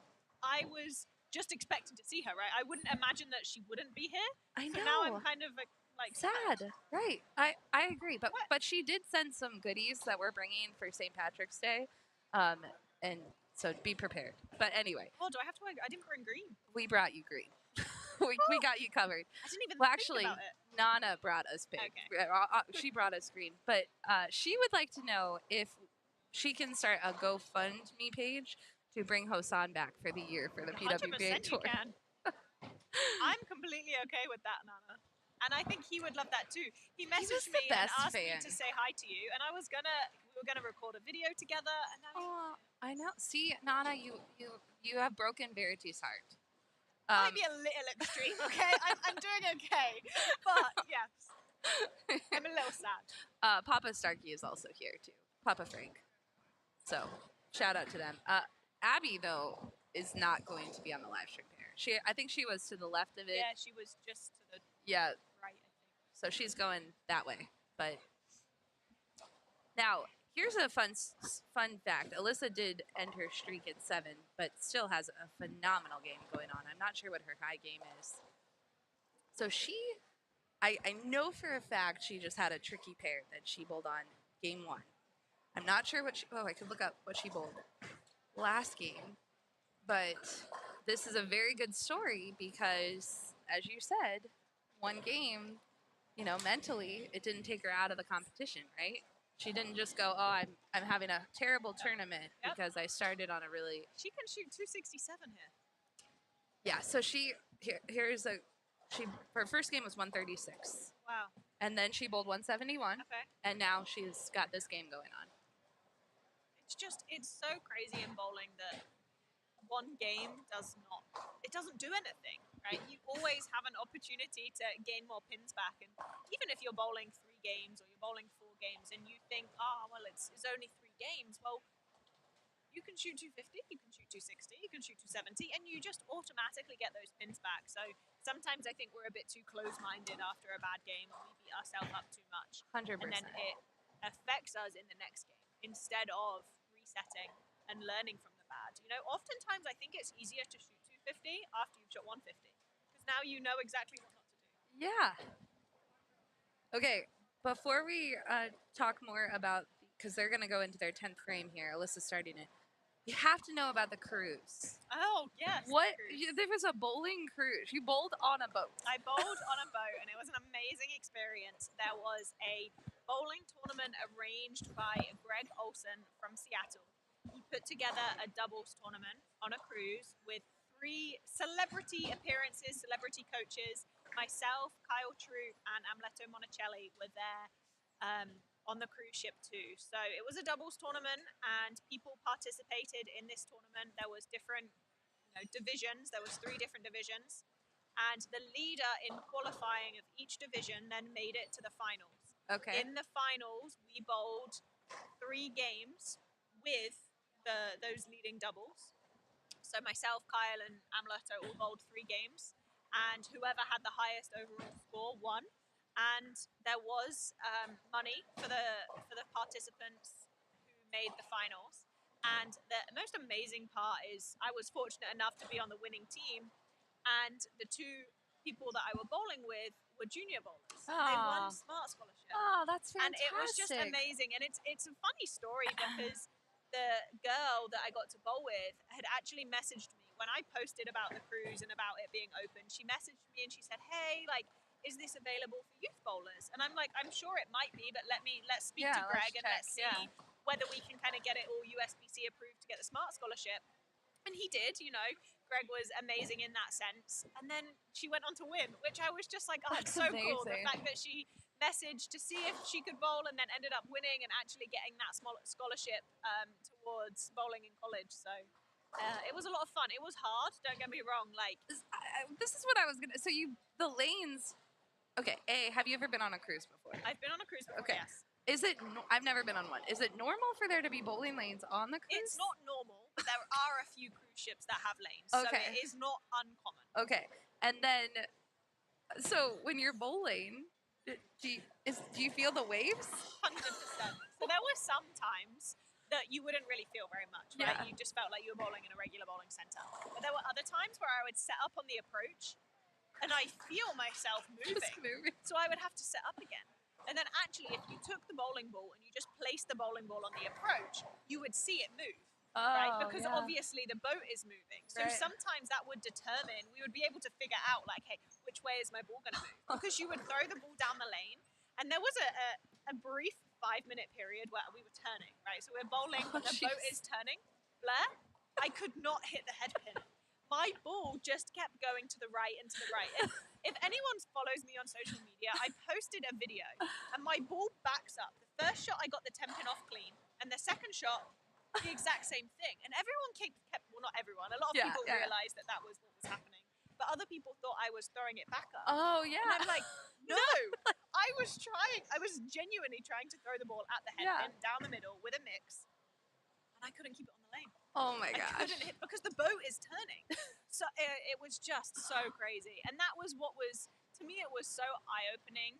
And it made you feel very humble as well. And just it made you appreciate what we actually bowl on. Yeah. Right? Because I then went back home to the KEGEL training center to practice. And I was just like, I know what my ball is going to do. Yeah. Sometimes we bowl on some super hard patterns and we don't know what our ball is going to do. But bowling on a cruise ship, I had no idea what my ball was going to You would have needed someone to train with KEGEL with the change, just moving them. Honestly. She bowled. Yeah. Like, It oh my got gosh. to a point where we would have somebody behind us putting the ball on the approach and saying, Verity, go, go. Because at that time, the ball wasn't moving, so we knew that the boat was pretty steady. It was Oh an my amazing gosh. experience, and I think that it was just fun. Yeah. No, it was. I think it's going to be something that happens again. Good. I know that Greg is looking to do a future cruise, perhaps February next year, that hopefully I will be a part of again. So stay tuned on that. Yeah, and when you see it come through, sign up because you get a little vacation and a little bowling and that's get to the hang thing. out. It was fun to interact with everybody, and again, everyone was there for the cruise, Right. and there was bowling as well. Right. So it's kind of a fun event. Like, you are there to have a vacation, but you also get to do something that you love and something that you enjoy, and you get to hang out with whatever professional bowlers are going to be there too. It's very cool. So Alyssa Randisi finished with a 243, but Ellie Kate here, 186 for her. She had a very solid game. And Got that's with 2 opens. Got a little pin. Yeah, right.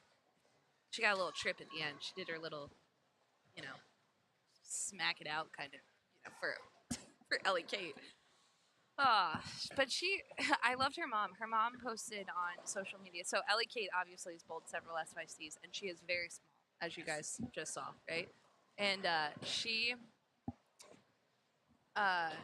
her mom posted 2 pictures. They went to Disney World this week, and she goes, just to prove that Ellie Kate grows, because she was smaller in this other photo. So, because you look at her and you're like, she's so small, but she is growing. I know. I think I saw her 2 years ago, and I wouldn't say that she's grown. Exactly. But when she's that small, you don't realize. Right. Yeah. It's funny. At some point, she's going to have a growth spurt, and we're all going to be like, what happened to Ellie Kate? Yeah. Who are you, Ellie Kate? Verity, thanks for hanging out. I did see Norm Duke pop in. I think he's going to come pop in, and you're going to go hang out with some bowlers, watch some bowling, and we'll have you back in this afternoon. Yep, I will be back. Okay, Thank cool. you all for tuning in. Get your questions ready for when I am next back. She will be back, and we will be right back because we have no bowlers right now, so stay tuned.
All right, welcome back to Orlando. I am joined now by the legend, Norm Duke. Yeah, my wife says I'm not all that. Well, she keeps you humble. Yes, Someone has to, right? Yeah, she does. The least thing she does is keep me humble. Oh man. So Norm, first of all, welcome back to the SYC in Orlando. I love this. Yeah, right? Yeah, Get to I watch love some it. kids. I remember not a long time ago, several years ago, you were with me in the live stream booth in Florida when Jillian Martin was bowling. Do you remember this? Not only do I remember, she took my breath away, and you asked me something, and I went and I was punching you, and I said, look. Yeah. Did you see that? You said, yeah, that's Jillian, and I said, did you see what I just saw? Oh yeah, she's good. And then her dad came up to me about 30 minutes later and said, Norm, would you mind signing this photograph that you and Jillian took when she was 13 and she was at a next level bowling camp with you guys? And I thought, I had something to do with that. You did. Yeah. Oh, Is that man. And now, because you've been coming to the SYCs here in Florida, you are building those photos for kids. They're growing up in the photos. Yeah, they take they say we want an updated one, and they show me 3 of them. And the kid, starts out belt high, and then he's breast high, and then, yeah. then 6'2". Yeah. I don't know if this is the U15 division or the U18 division, but even U15, that they kind of lap you a little bit. Yeah, they do, and they all have these hairdos that are like spiting me. So they grow hair where I can't, and they leave it, and then they shave where I can. So I think that's just not fair. If I had hair, I'd do it. I'd do it. Heck yeah. I'd have to blow it out of my eyes like M. Leto used to on television. He used to shake it out of his eyes and blow it. I thought that's what I want to do. People say, "What do you want to do when you grow up?" No, I want to blow my hair out of my eyes on TV. Well, I love it. So yesterday you guys did an awesome seminar, and by you guys, we had you, Del Warren, and Verity Crawley. Yeah. And you did a phenomenal seminar. And Leanne even said, I hope the kids were listening, because you did have a good crowd. There were a lot of families around. And they're listening. Blair, even with my son, I just get the blank stare, and I'd go, I'm not penetrating this at all. Well, then I would go on tour, and my wife would say, oh, no, Norm. He recited it verbatim. So I had to learn that they're listening, even though you think they're not. Yeah, or they look bored or something. But no. Now, today, so we had Del Warren and you, right? PBA champs. Yeah. Of course, you have 40 titles, which is unbelievable, incredible. Well, thank you. Today, Danny Wiseman just stopped me. We've got Brian Voss Brian Voss is here, yes. Is this not so fun? Like, I asked Danny, I'm like, how does it feel to watch these kids that aspire to be you? And there's so many of them, right? How does it feel? It feels amazing. And in fact, we see ourselves more than anything else. We see where we were at that age and who it was there that helped us, like Gary Dickinson and George Pappas and Stefanich, people that y'all don't even know their names. Right. Well, they took their time for us. And so not only did we benefit, we never forgot it. And so that's what we want out of the kids is, if I can make, just an impression on them, even though it might be something almost in passing, it's something they may never forget. Yeah, and I love that. Yeah. So not to mention, they're so cool, these kids. Oh, they're so cool. Massively well-behaved. The whole field is well-behaved. And, they're being taught how to handle adversity. And I'm telling you, this morning was some adversity for some of them. Well, not only this morning, I pulled you aside yesterday because I needed your help, because I've never experienced this, and neither has the bowling center. They blew a breaker on the entire half of the bowling center. Half the bowling center was blacked out, and we had people everywhere over there. And I thought, well, they just haven't turned the lanes on. No. Blair comes against me, and she says, Norm, I need somebody to entertain like a whole squad of bowlers. So I took the mic, and I went over and told them a story about how this happened with us. Of course, it was our fault. It wasn't the... Yeah.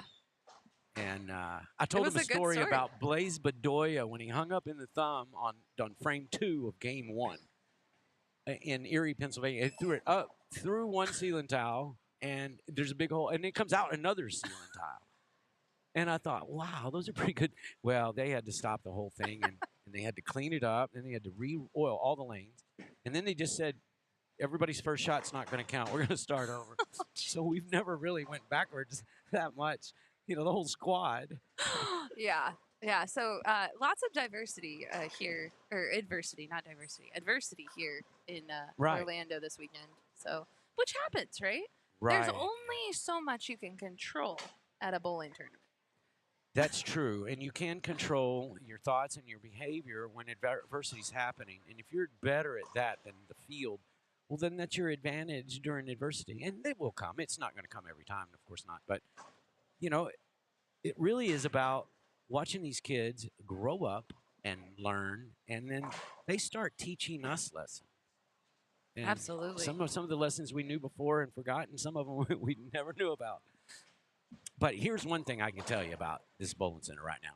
If you're my age and you're technically not sound, anybody in this building can help you. I know that. Can you help me, son, with this phone? Yeah. Oh yeah. Yeah. You can find someone to help you if you want to. Your video camera issues. Yeah, my video camera is on lane 29. We have a pin laying down at about 50 feet right in front of the head pin. We do. And I have this urge to go and Do a trick shot. no, I want to go down there and pick it up and Oh, yeah. clear the deadwood. Clearing deadwood on lane 29 is Norm Duke, PBA Hall of Fame. So we do have some champions here. Christopher Wagner is a past SYC champion. He's picked up a couple titles down here in Florida. And then Mr. Elliot Gordon on 26. He has an SYC title. His younger brother, I believe he's the older brother. His younger brother, Miles, he is the older brother. Elliot is. Miles has picked up, what are we up to with Miles? Miles Gordon has 6 SYC titles. Now, Elliot and Miles did something cool that had never happened in an SYC. At one event, Elliot and Miles both won in 2 different divisions. Oh, I'd be done. So we had a brother SYC champion event. An all-brother. That's cool as heck. Yeah. Yeah, that's hard to do, too. It is. Because you have to, first of all, have a brother. Yeah, step 1. And then they have to be in a separate division. Fond of bowling. My brother did not like bowling. He was a mechanic and an engineer. So, we were never going to get there. Right. I mean, we have several brothers that have bowled, right? Brandon and Justin, but they never won together. The Gordon, no, not Gordon, Jordan brothers. Yes. Landon and shoot. I am totally off today. Hang on. It is. How am I? It's Landon and his brother, right? Oh my goodness. I'm telling you. It's been a day. Griff. Yeah. Griff Jordan, who they both have titles, but they are twins, so they're in the same division. So they've never won together. I'll be darned. They Yeah. can't win together because they're twins. Exactly. Watch this kid on lane 26. He can throw this ball now. Now, Christopher Wagner had, he's just recovering from an injury. He Really? injured his growth plate. What is that? I don't know. His mom told me. Growth plate? He had a growth plate injury. I didn't ever have one of those. I hadn't either, but You can't it's- injure what you weren't. Let's gifted Google it. before. Hold on. We'll. A growth plate. I always heard it in either an arm or leg. So you've injured something that is still growing, right? In a extremity. She told me this morning. Nice shot right there. Ooh. Yeah, so it's the areas of new bone growth in children and teens. Most growth plates are near the ends of long bones. So he injured one of his growth plates. And do you get those at Dollar Tree, or where do you get those growth plates that I missed out on my whole life? You maybe Chris Warren, he didn't have a growth plate either. yeah. Doggone You guys need to go and We're pick some still up. wearing the same. Oh my goodness, that looked like a good shot there. We're still wearing the same Garanimals pants, the really small pockets. Yeah. Can't even get a credit card in the pocket. You know, It's like kids. you can. I'm not even gonna go there. Well, you Never match mind. giraffes. You match giraffes. Did you ever do that? No. yeah. Oh my goodness. Eli Ankner here on 26. He's another great SYC bowler. He's bowled at many events. Great family. And I'll tell you what, if you're interested in what they're bowling on, there's 3 patterns out here. Yes, I have one right here. And You don't have your glasses though. no, I don't have my glasses because I can't see this. But they're tough. They're all tough. They are. This one is 37 feet and 27 mils. Now, I believe you would get excited if you were bowling on the short pattern this morning. Well, I would get excited over any pattern. Verity talked about that this morning, that she loved that you guys talked about overcoming oil patterns by just being excited about them, Yeah. right? Right. And not having a preconceived notion about maybe past performances on them. I was fortunate enough to win on every pattern. And I'm sure Belmo has done it now, EJ probably, and Simo. But yeah. When you're enjoying success on every single pattern that they can put out there, then that's a testament, I think, to your mental game when you walk in. Not having any preconceived poor notion about any of the patterns. Like, well, I didn't bowl good on that one, or this one here is short. I like short because I'm a straight player. No, heck no. Just go in there and say, that's not my job to pull the lanes. My job is to knock them down. Yeah, right? Uh-oh. That was a little. If you get it inside, it's not forgiving. Yeah, and for not only two-handers, but one-handers as well. Let's say you're right-handed. You want to keep the face of your elbow at your target at all times. And I remember some of those old coaches used to say, rub that little ball you have on the inside of your elbow joint, rub that against your body in order to keep the face of your elbow at your target. Because as soon as you collapse that and it's now pointed to the left, that's where your ball's going. You can't follow through without pulling it. So you either have nothing on it and you hit your target, or you have way too much on it and it's left of target.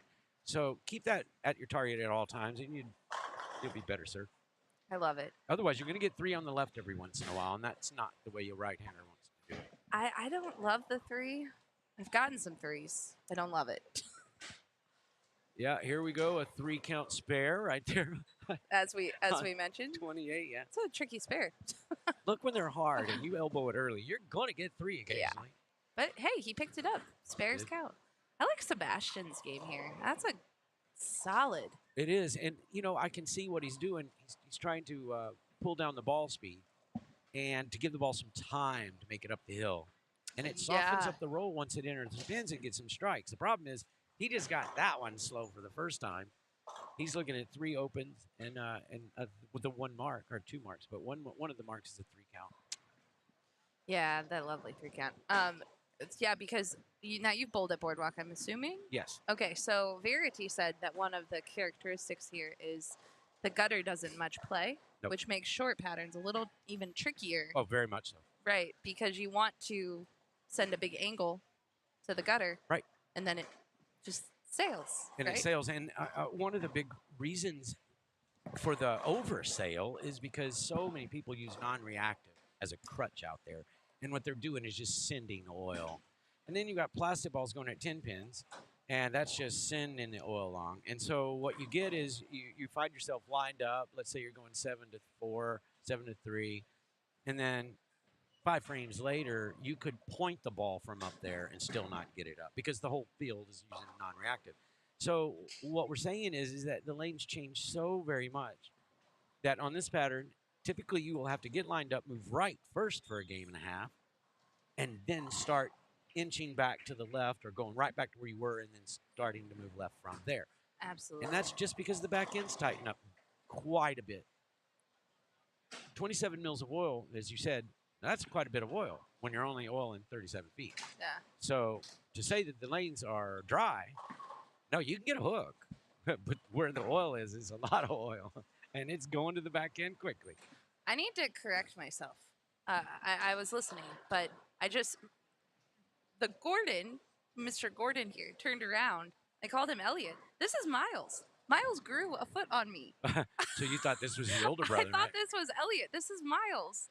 because I hadn't been watching him actually throw a ball. I just looked at him from behind. So I apologize, Miles. You are not Elliot. Elliot probably is somewhere else in this building. But yeah, so Miles. We're watching Miles bowl. Elliot's in his 4th year of college by now. And Well, this is what happens. These It kids does. grow a foot, and this is the first SYC I've been at this year. So I haven't seen them since October right? or November, early November. And actually, I think the Gordons had some school commitments and things at the end of the year.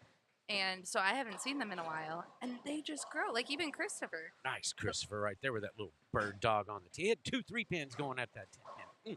Yeah. They grow on me. Yeah, they do. And the problem is they look at you and say, "Hey, Norm, how you doing?" Well, they don't realize they've changed. Yeah. We don't know who they are. Yeah. We're I'm like, do I know you? I know. And some of them dramatically change. They Like you were change so much, mentioning yeah. the haircuts and the boys change the most, I think. Yes, they do. And I always, this is my one opportunity to make a plea to all of the parents out there. Fit checks, right? Those grips at this Yeah. age. It is, You I can't don't keep know up with it. how, yeah, You right? can't. Listen, my son did not bowl competitively. He just took his stuff out and he bowled in high school, but he just took his stuff out and wanted to go out with me. I couldn't keep up with it, and I'm a pro, and I have tools in the garage like no tomorrow. I had a full service pro shop in the garage. I could not keep up with his grip. So it's not easy. So what we're asking you to do is just know that, especially if your kid's going to be going through a growth spurt. Yeah. You know, my son never really hit that growth spurt like most. But these Well, kids are you're- 6'2" Ugh. a year after they're 5'8", and Yeah. you can't keep up with it. But try, because Well, you can't outbowl a bad grip. You know that. absolutely. And I think that the hardest part is they're so competitive, right? Like, could you imagine these kids bowl every weekend. Right. Some of them, right? So if you are going through a massive grip change, right, you have to pick the time to do it. And sometimes, as terrible as it is, you might have to miss a tournament because if you're going through this grip change and it doesn't feel right, I don't know if do you want them to bowl on a bad grip? No, that's the time that I would just take the whole arsenal in, and I would Redo it, right? Well, just redo the thumb. Yeah, You're going to pull the grips out, and grips are great in this regard because you can change sizes. right. The holes that I have were drilled. I would have to work it out to increase my hole size. So if you got grips, you just pull the grips, go with bigger size, Right. and then maybe you can slide your thumb back so you're going to plug that interchangeable and move Right. it back a little bit. Maybe build a couple of interchangeables that fit the new thumb now that Yeah. they're growing. But keeping up with the hole sizes and the span, that's the two hardest thing. Yeah, and two-hand dudes do have that little advantage. They 'cause they sure don't do. have the thumb. Boy, don't they ever. Yeah, I've that's made probably that why a lot of the boys do the two-handed, right? I've made that really prominent with Belmonte. That's I fair. keep telling him, yeah, one day your thumb's gonna hurt. Take a Paul Ping hammer to that doggone thing. Yeah, really. You know, one of the best things about my tenure is, I got to bowl against Earl Anthony, but I Yeah. also got to bowl against Simo and Belmo Yeah. every day for 3 or 4 or 5 or 6, or in Belmo's case, almost 10 years. So, oh my God, the difference in personalities and to hear what people say in the paddock area, to listen to Tommy Jones, a one-hander, talk to Belmo, it's classic, cool stuff. I can't imagine the car rides between Bill O'Neill and No Jason doubt. Belmonte, right? No doubt. And Because Bill- they have no problem ribbing each other. Oh, no problem. And Bill is on my Dallas Strikers team. Oh, yeah. So I catch a lot of the Bill isms, He's funny. and he's mostly under his breath until he's not, Yeah. right? And he's not in the car. So, I can hear him talking to Belmo as he's got the wheel. Belmo's in the passenger side. You agree with me, or I'm going to pull when I hit that sign. Yeah, really. I'm going to Yeah, run. just say I'm right. Yeah, At just say this I'm right. moment, you just say I'm right. Yeah, I can't even imagine. And I'm sure Belmo will pull if you didn't use your thumb. Exactly. Not to mention, yeah, he's this is Belmo. I do. My thumb hurts occasionally when I'm pulling those trophies out of the trunk. There's so many of them. Exactly, right? Oh, I stubbed They're it as I so was pulling the heavy. bag out of the trunk. Uh-oh, that Oh, has dear. to, shoo, boy, you can just see it right off the gate. But like we mentioned, Christopher is coming back. So sometimes that spare game, sometimes that's the last. Yeah, to it's come like back putt. when you're. No doubt, it's like took putts some and time. golf. Yeah. That's the last thing that comes back.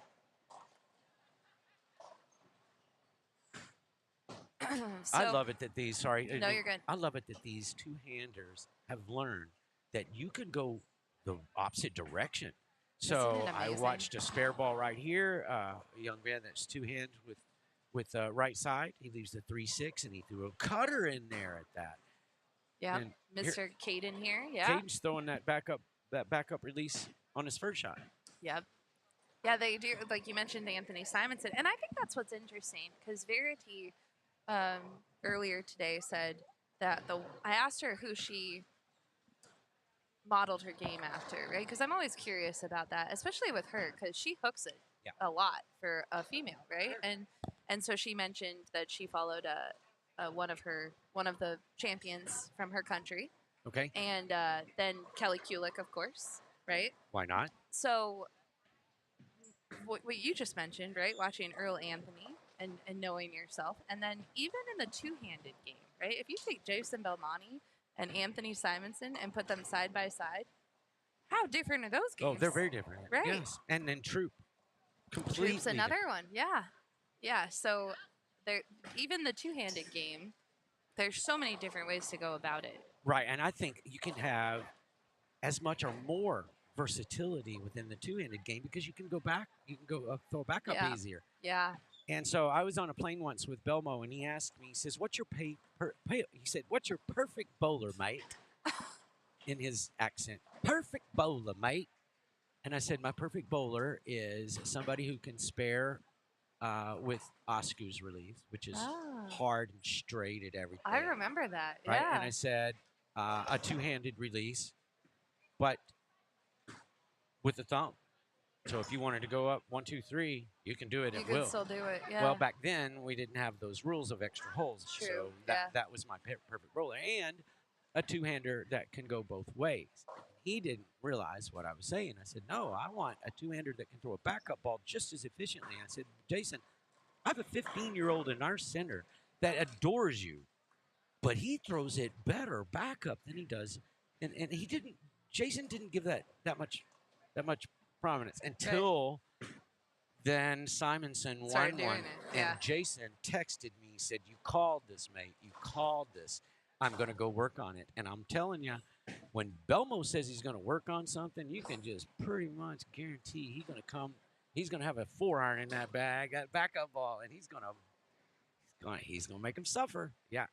It's so Good funny, shot. right? Because Jason just did a live show with us. We had one of the contests that we did.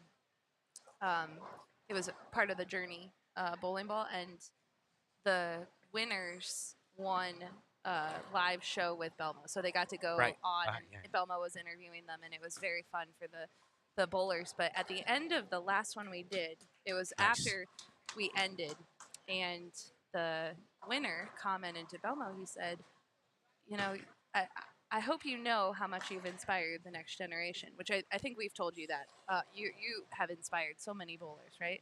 But Jason inspired all these two-handers, right? Oh, my goodness. And here's what Jason said, and it cracked me up a little bit. He goes, "Yeah, I'm really happy that they all have watched endless videos of me bowling, and they've really copied my game quite well." He's like, "I just wish maybe I'd had an extra 10 years before they really mastered my game." Yeah, exactly. he's like, they're kind of coming out, and they're bowling against me now. There is no doubt. I needed a little extra time. There is no doubt about that. Yeah. And Jason is still, in comparison to my run, he's still very young. But he's feeling it right now because these kids are bringing so much game. And because the inspiration of Belmont. Yeah. And Earl did it for us, and of course. YouTube, right? Like, I think technology, as you mentioned, changed everything. Like, these kids, and I don't mean this in a bad way, they know a lot. Oh, yeah. They know more about my career than I do. Yeah, they remember things, right? Right. They're like, "Do you remember back in 1992 Yeah, I Googled when you. when you won, when you missed that 10 pin, but you still won. Like they will quote Well, it. like my first experience with that, Blair, was with Matt McNeil. And he knows more about bowling than any other man on the earth. He does. He is a true historian. Yeah. So I called him the other day. I know they're bowling in front of us, and we're watching the action. And by the way, they're throwing it great. Oh yeah. There's one bad game up there, but the rest of them are solid. Oh yeah. I was going to go somewhere. I forgot where I'm going, Blair. So now I'm Matt McNeil. Matt McNeil. I called him the other day, and he's such a historian.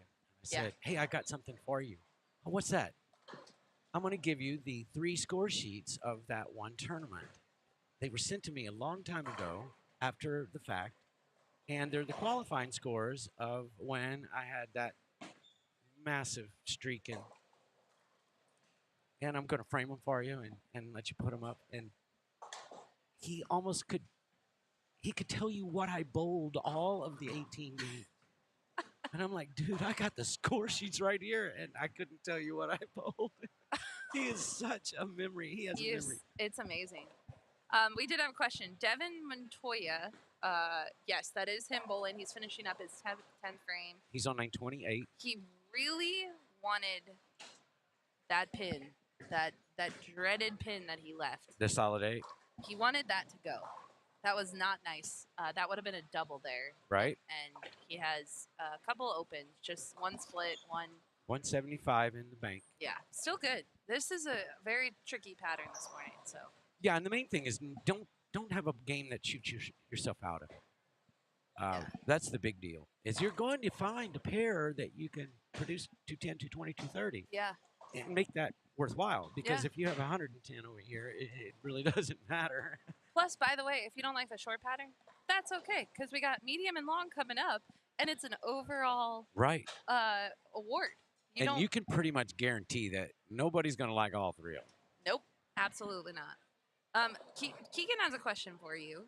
He would like to know, from your perspective throughout the changes that you've seen and happen in the sport, what would you say is the biggest game changer throughout your career in bowling? The biggest game changer, well, it'd have to be the bowling equipment. But, in totality, we have to almost list them, like the pin. The pin has gotten easier to knock down, no question about it. Wood lanes, now they're panels. And you don't have the swellage and the shrinkage that you used to with wood, when it got cold outside. You don't have oil seeping down in between the boards and making them really black looking to where you lay the ball down and it checks up on it. Right. There's a reason there were very few two-handers back in the day. And it's not that we didn't do it. Everybody my age started out with 2 hands. We couldn't hold one with one hand. So we got away from it as soon as we could because you could not cash. Right. We only hold them once a day. Right. And one-handers are throwing it as hard as they can. They're taking a finger out of it to keep it on the right side of the head pin. And we're throwing this thing 25 miles an hour and living head on because the lane just hooked that much. If you put a 2-under in that, they would change to 1. Just trust me on that. Now we oil them every 6 games.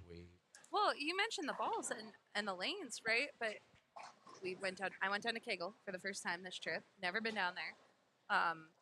I started bowling in the 90s. Right. So I had no idea the history of the lane machines. Right. And the mills. Right. Like we used to have 7 mills on a lane, and we'd oil them once a day. Right. Now this pattern alone has 27 mills, and they'll re-oil them after 5 games. Yep, and strip them and re-oil. Yep. Well, if you realize that our biggest bowling ball back then was a white dot, and before that, our biggest bowling ball was a rubber ball. It was a Ripley. Yeah. Well, those balls aren't going to hook. They're not going to peel off oil. They're not going to change a lane that much. So we could bowl all day long.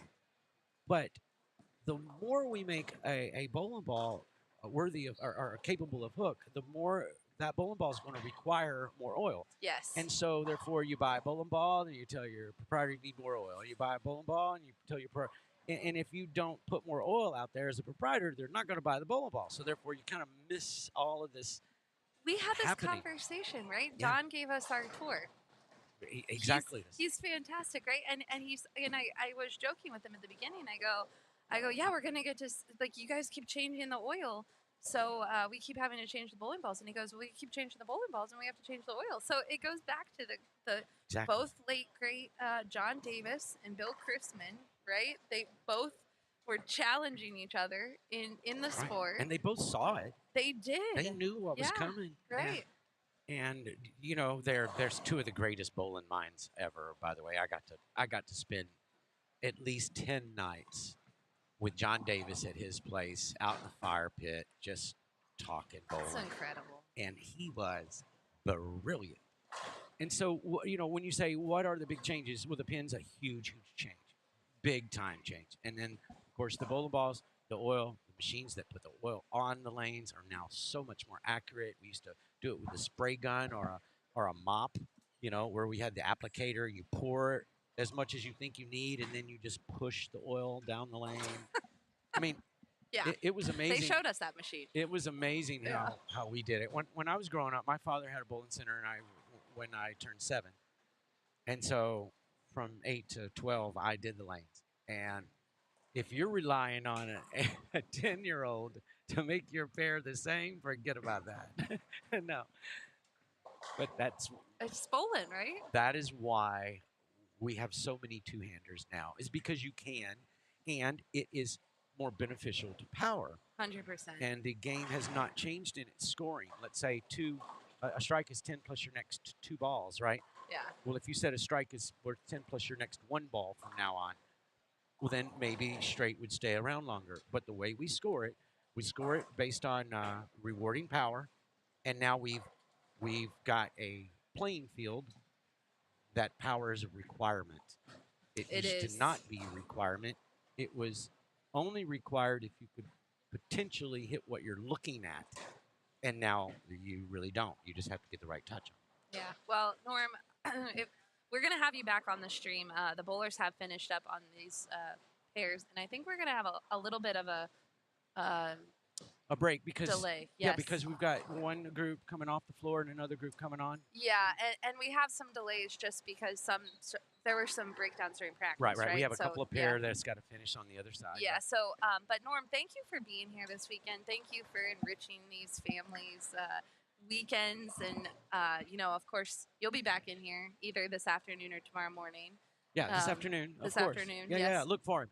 Well, actually, this afternoon and tomorrow morning. Yes. You're going to be back both days, right? Correct. Okay, cool. So, Norm, go meet some more families. I will. Go make them feel great, because that is part of it, right? Some of them are having a rough go, and you get to share some stories and make them feel like it's not that bad. Yeah, try to make their experience a worthwhile one. And I'll tell you what, these kids, they know exactly what they're doing, and they're just wonderful. It's really an honor to get to spend as much time as I get to spend with this group of kids. It's awesome. All right, well, Norm, we will see you this afternoon. Okay.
All right, good afternoon.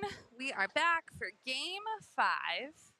We're watching some U18 boys. This is the final game of the short pattern.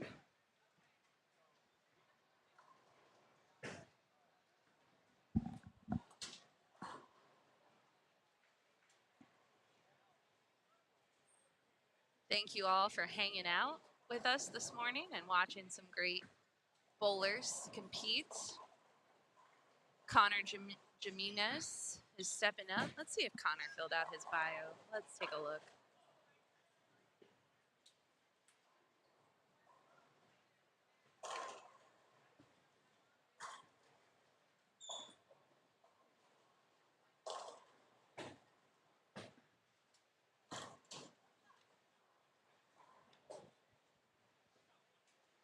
We have Mr. Xavier Castaneda up on 27.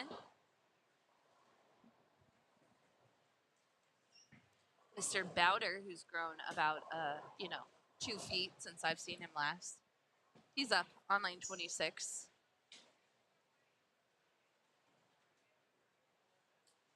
See Mr. Jaden here stepping up. He left the dreaded baby split on the short pattern. He's got this mastered. No, he doesn't. I jinxed him. I'm sorry, Jaden.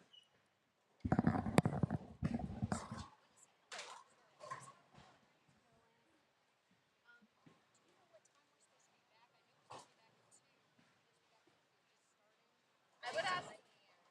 Yeah, sorry. She's in the tournament office. So yeah. All right, sorry. We have some questions. I know that as we've been saying all morning, we had some delays, so we might not start the next round at 2:30. I'm not sure yet what we're gonna be doing. Got Mr. Lewis stepping up on lane 25. Jackson Day, I see. He's bowled a few SYCs. Lewis here, though, is from Orange Park. Favorite practice bowling center, Yulee Bowling and Amusements, age 18, and this is his first SYC. He won the 2023 PBA Junior Myrtle Beach Open, and he is a speed cuber. He can solve 3x3 Rubik's Cubes in an average of 12 seconds. His personal best is 7.72 seconds, and he would like to say hi to John, Alex, Josh, Jordan, and Johnson.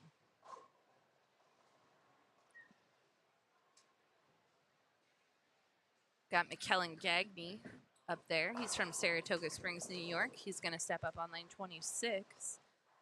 He's 16 years old. He has bowled 10 plus SYCs. He made the New York State Tournament 3 years in a row. He plays baseball, he likes music, and he likes traveling. And he wants to say hi to his friends and family back home.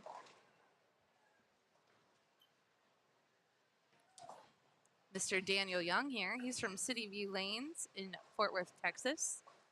His hometown is Allen, Texas. He likes to practice at City View Lanes, I should say. He's 17 years old. He wants to become a chemical engineer someday, and he wants to say hello to his mom back home.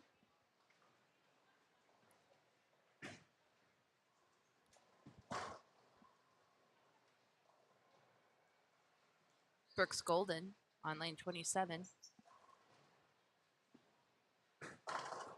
Nice shot by Brooks there. Keegan wants to know if there's been a lot of urethane today. There is quite a bit of urethane, but it's a mixture of urethane and reactive. I've seen some of both going down the lanes. The girls have opted for some bigger balls. There were some gems. There were some eternity pies, that type of shape. The boys, you see a little more urethane. But there you see Mr. Brady, the bowling science kid. He's not throwing urethane, and he just struck. Oh, by the way, he made the cut at the U.S. Open, which is pretty amazing for a young bowler to do. But these young bowlers do lots of crazy things. Brady does segments for the Morning Bolt, so you get to see him every Friday.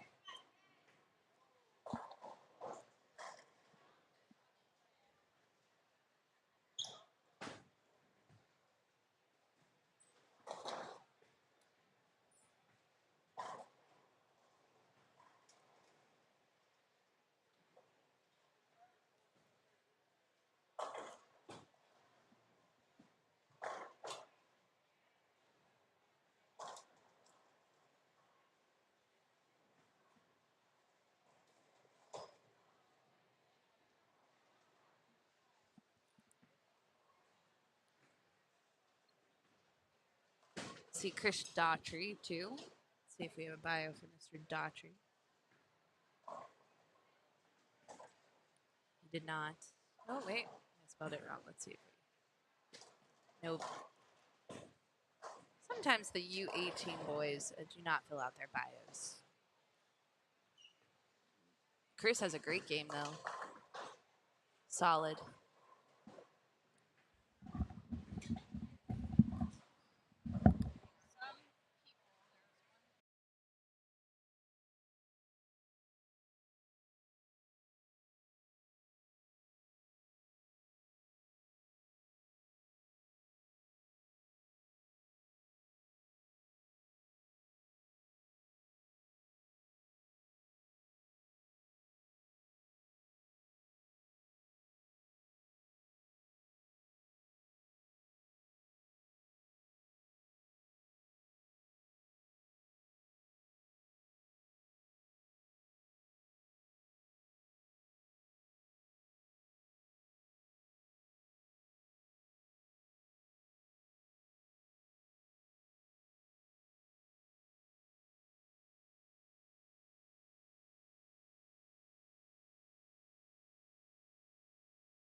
All right.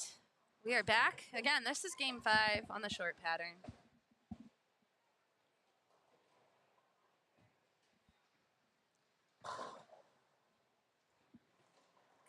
We did just, the Hall of Fame, Leanne Holstenberg is going to be making some announcements for anyone who is watching a youth bowler.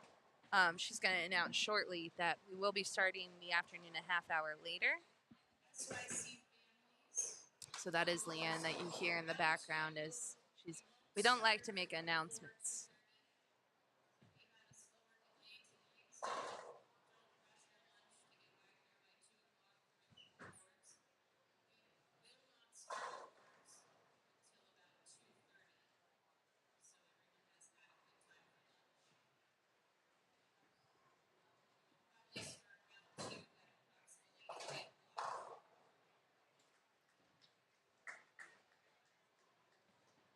So for anyone at home that will be watching the second round where they're bowling on the medium pattern, that stream will begin at 3 o'clock instead of 2:30, as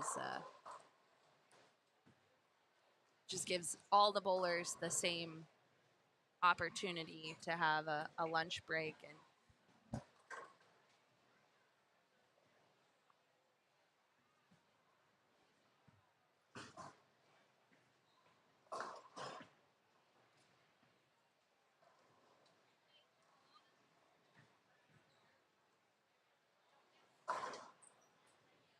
what a shot by Daniel. I love his game. Very awesome left-handed bowler. Future is bright for Mr. Daniel.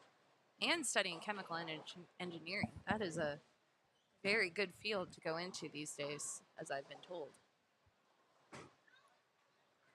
Have to be very dedicated to your schoolwork to be studying that degree. Nice spare by Xavian. Love the Castaneda family. They're so kind. So great to see them at every event.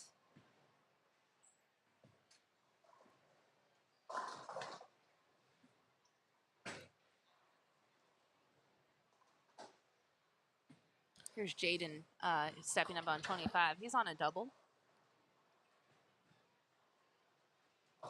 Great shot by Brady there. Great strike.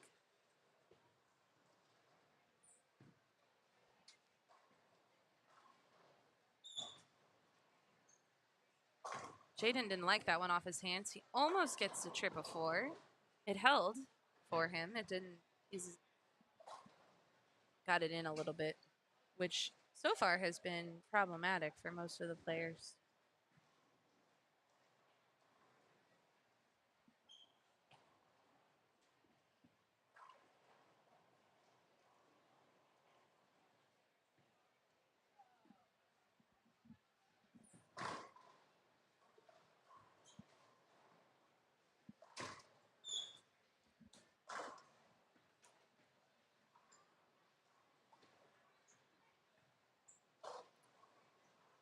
Mr. Michael Harmon Jr. there. He's grown a little bit since the last time I've seen him.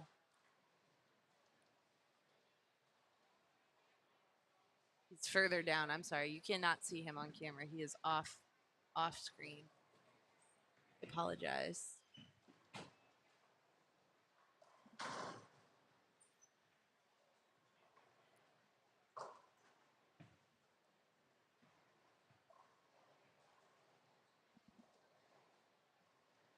We do, however, though, have Michael Evanson Jr. Great shot here. Oh, double wood, and he covers it. Easy. Evan Litt here.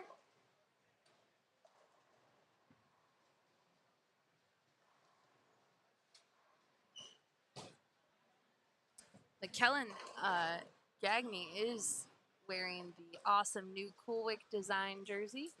We have a new partner at the SYC for the gear, and Coolwick is here. We're going to ask them if they'll come in and hang out for a game in the live stream booth this afternoon. Talk about some of the cool gear they brought and some of the fun initiatives that Coolwick is up to this year. Of course, if you love the SYC, you can shop online for some of the SYC gear. And then there's exclusive items that you can only get at the SYC.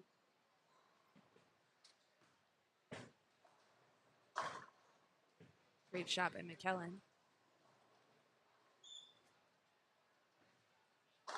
Jaden's asking it to stay right, and it did.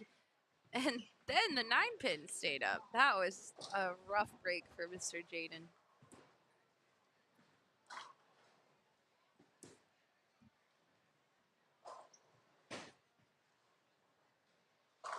Nice shot by Connor there.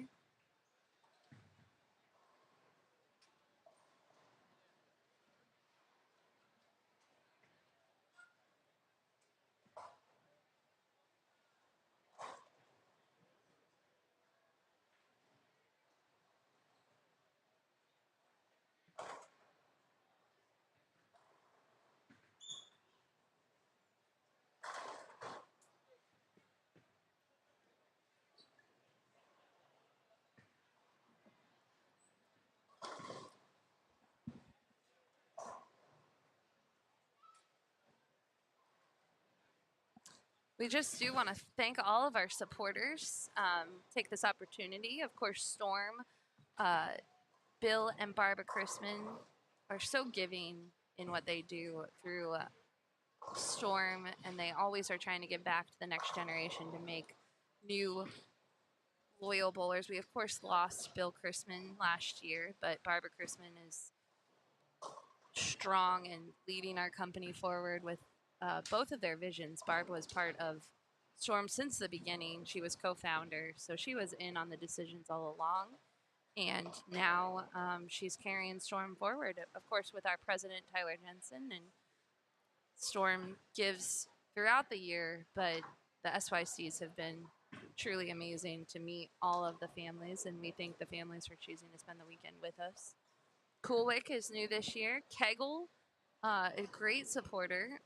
They are from Florida, so it was fun to go. A lot of families went down and visited KEGEL and got to train at their training center. It's a true destination for bowlers.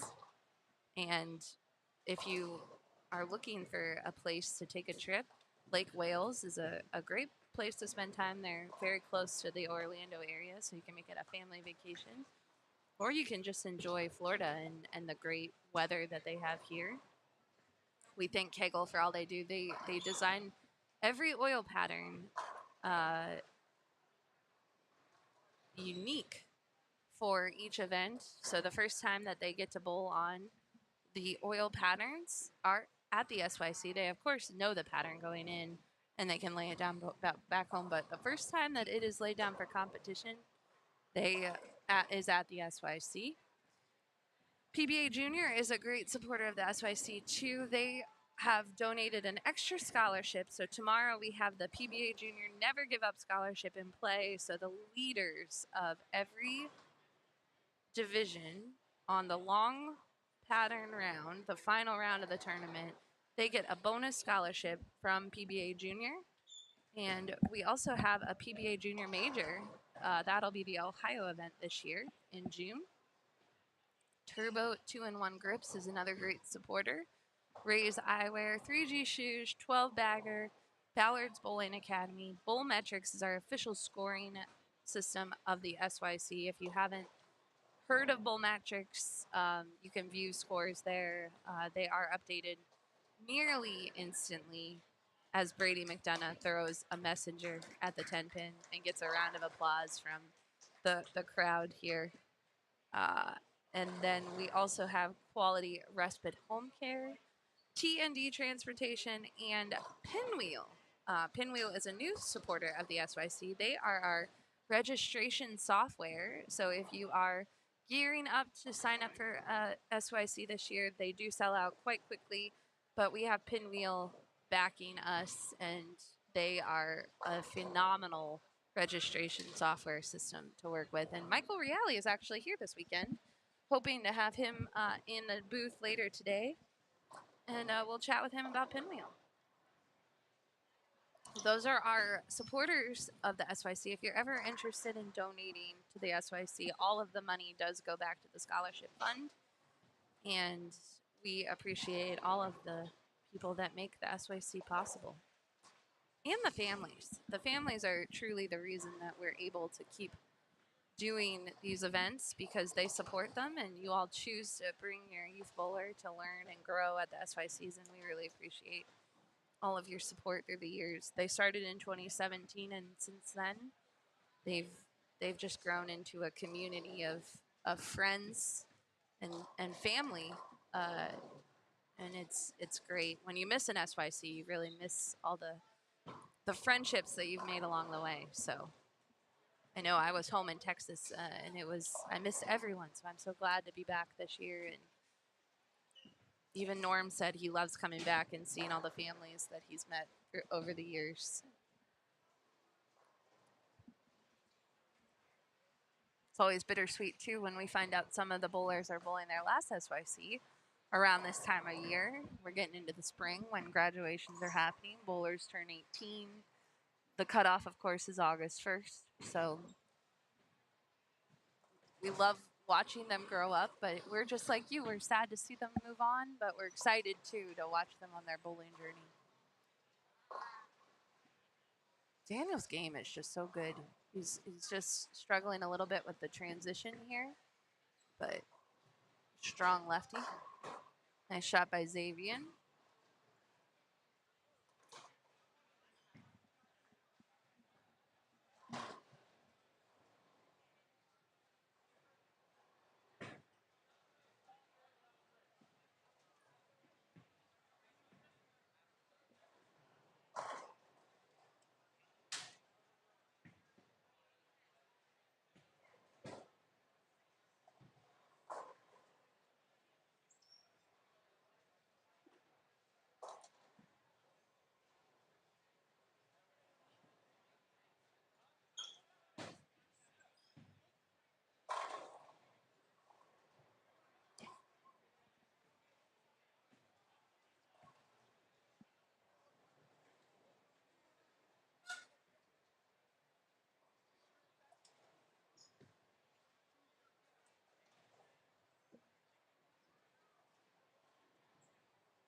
All right.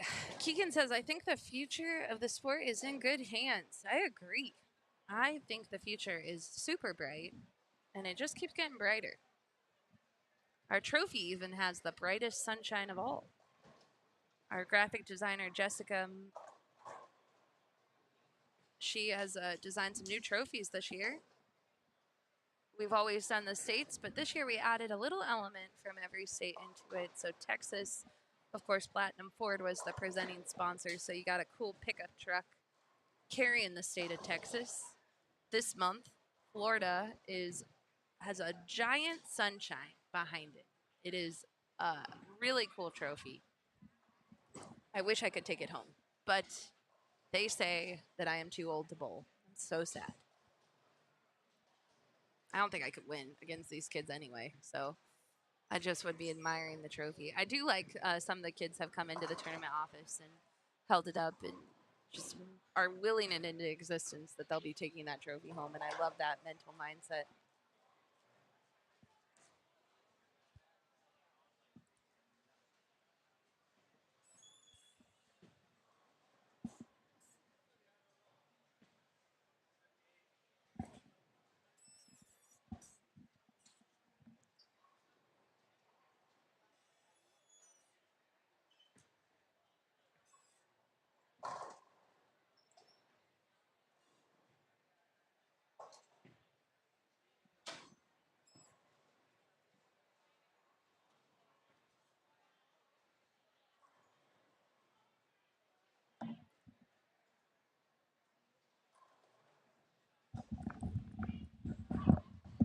See, some of the bowlers are finishing up and others are already finished, coming to cheer on other bowlers. I'm trying to get a bowler to come and chat with us in the booth to talk about their day. Great shot by McKellen. It's awesome. Fantastic shot. Great shot by Jaden. Jaden would like some of his should have been strikes to be strikes, but he's hanging in there. His mental game is strong.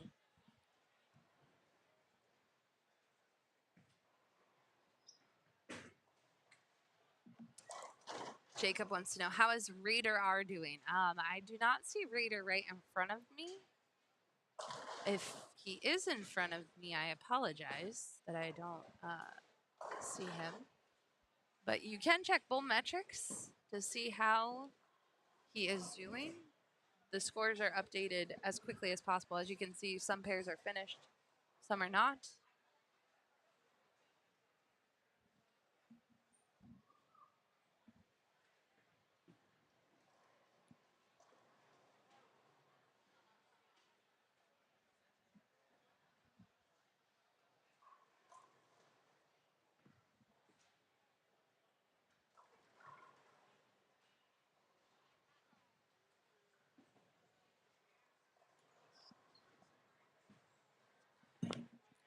Sure.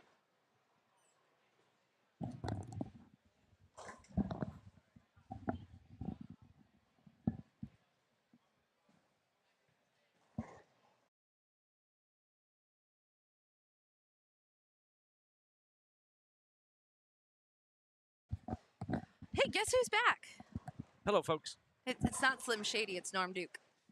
Slim Shady. I remember that. Right? That's Eminem. Oh, yeah. Do you think these kids have to know who Eminem is, right? Oh, absolutely. I hope so. I was talking to myself, Norm and I, or me, we were having some conversations. You were having conversations with yourself, were you? Yeah, I was. Yeah, we did that for 41 years on the PBA tour, conversations with myself. Right? I argued every time. Yeah, it's great. Oh, yeah, you never get along with yourself. So, Daniel Young here wants to be a chemical engineer. Check this lefty out.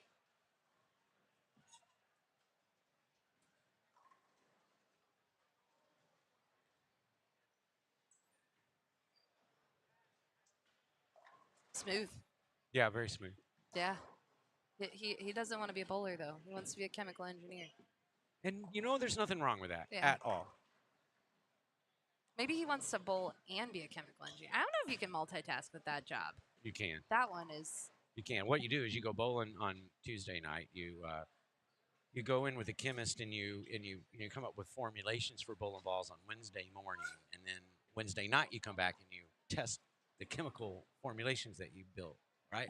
Well, I will say too, Daniel, if you're listening later, because I do know the bowlers do come back and listen back to the streams on our tour at KEGEL. They have chemists that work at KEGEL. Oh, absolutely. And they are testing lots of things in that lab they've got there with the oil and the way that oil interacts with all of the parts of a bowling lane and a lane machine. And a machine and a bowling machine.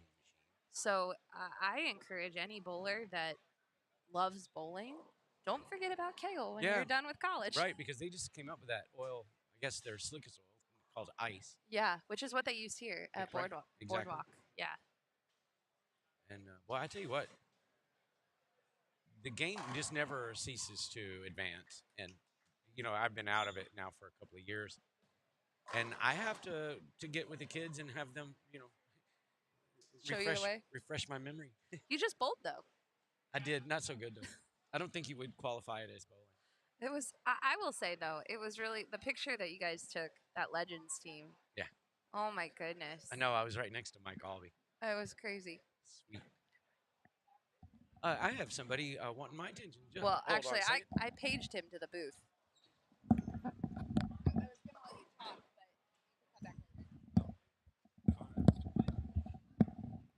Okay, now I get it. I get it. All right. Keegan was. We're going to put in Keegan. He may be the chemical engineer. I don't know. Someday. But he trumps me. Bye-bye. You're good.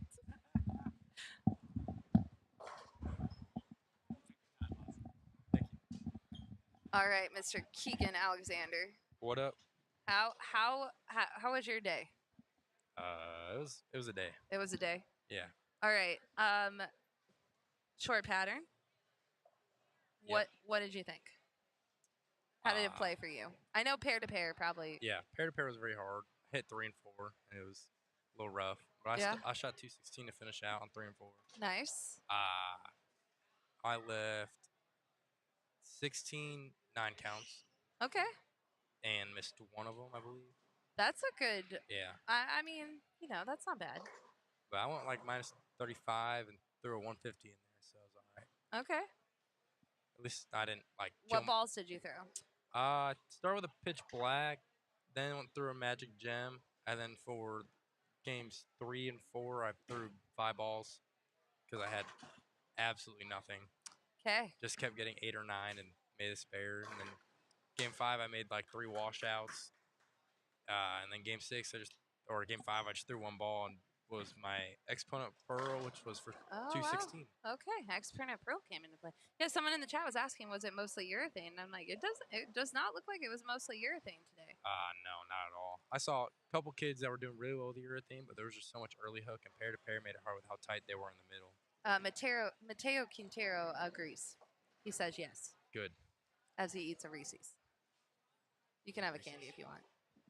I'm a Kit Kat kind of person. Kit Kat kind of guy. Well, we are finishing up here. We did have a 249 game on this pair. That's pretty good. And Brady's got 279 left on 28 as well. Brady's okay. He's an all right bowler. You're wow, what do we call your grandma? What's Jane the Pain? No, we do not call her Jane the Pain. What's your nickname for her? Meemaw? Meemaw, that's right. I couldn't remember.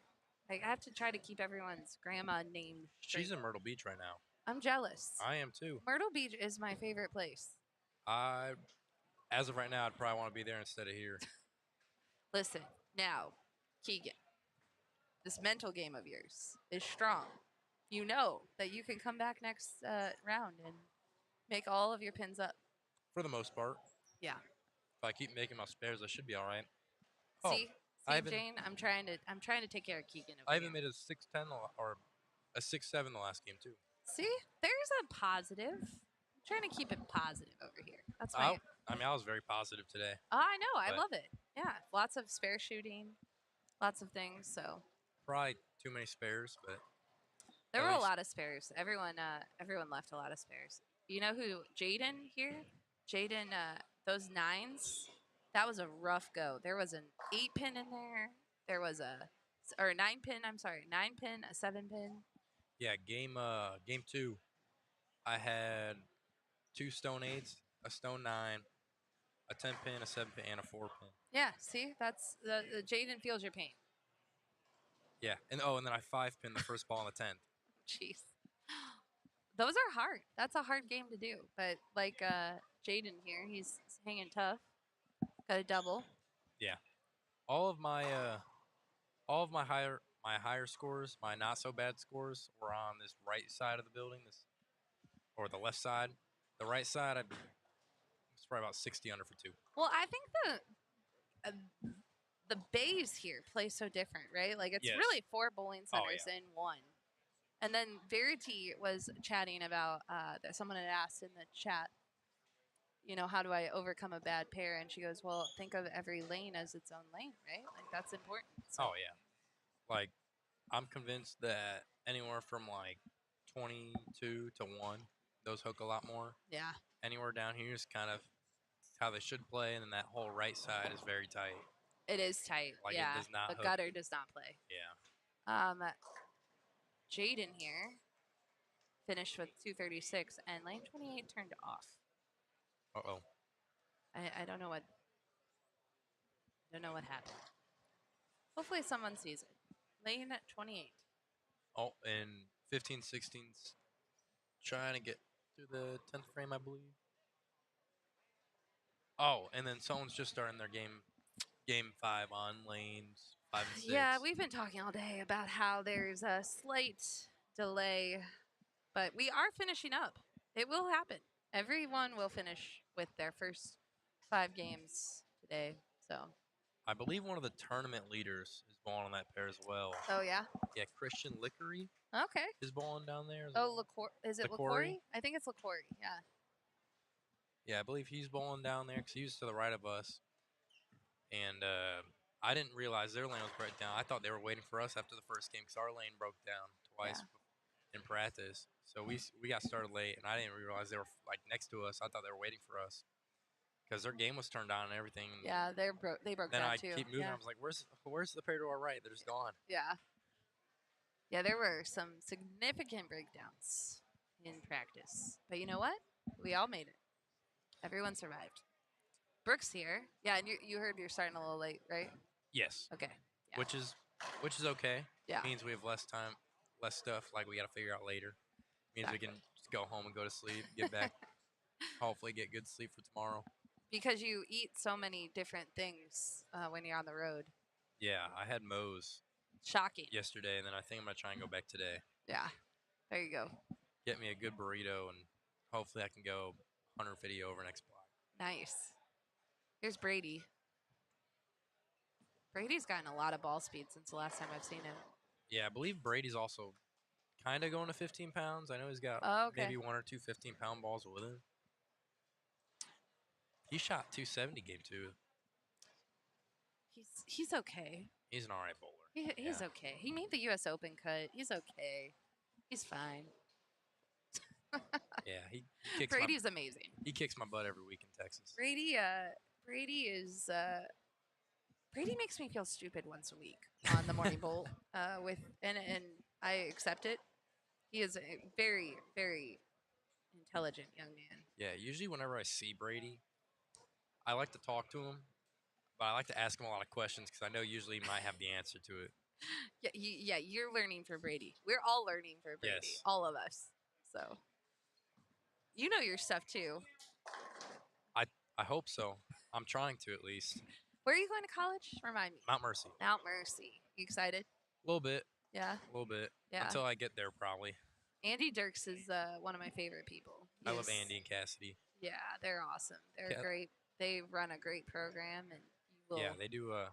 That team is really funny. One of the tournaments they in the hotel room they did like a little Beyblade tournament. Oh, that's like they cool. all bought Beyblades and like got a little sled and started playing Beyblades. I was like, all right, I can dig this. This is literally what you do in college Yeah. because you just spend a lot of time together. And like when I was in college back in 1992, I'm just kidding, not that old, but it feels like it sometimes with you kids. But we went to a tournament in Allentown, Pennsylvania, and they put mittens in all of our goodie bags.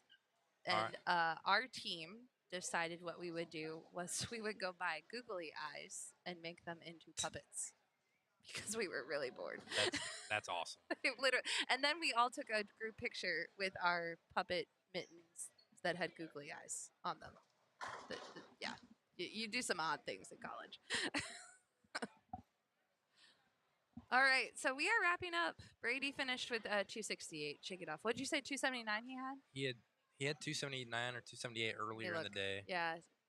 Then he hit 1 and 2, job 160, and I was talking to his day. He said he shot 190 last game, 180 or 190. Probably went about 100 over or around there, 90 over. Oh, this is when it gets wacky because all of the scores are not in. So let me go find Brady.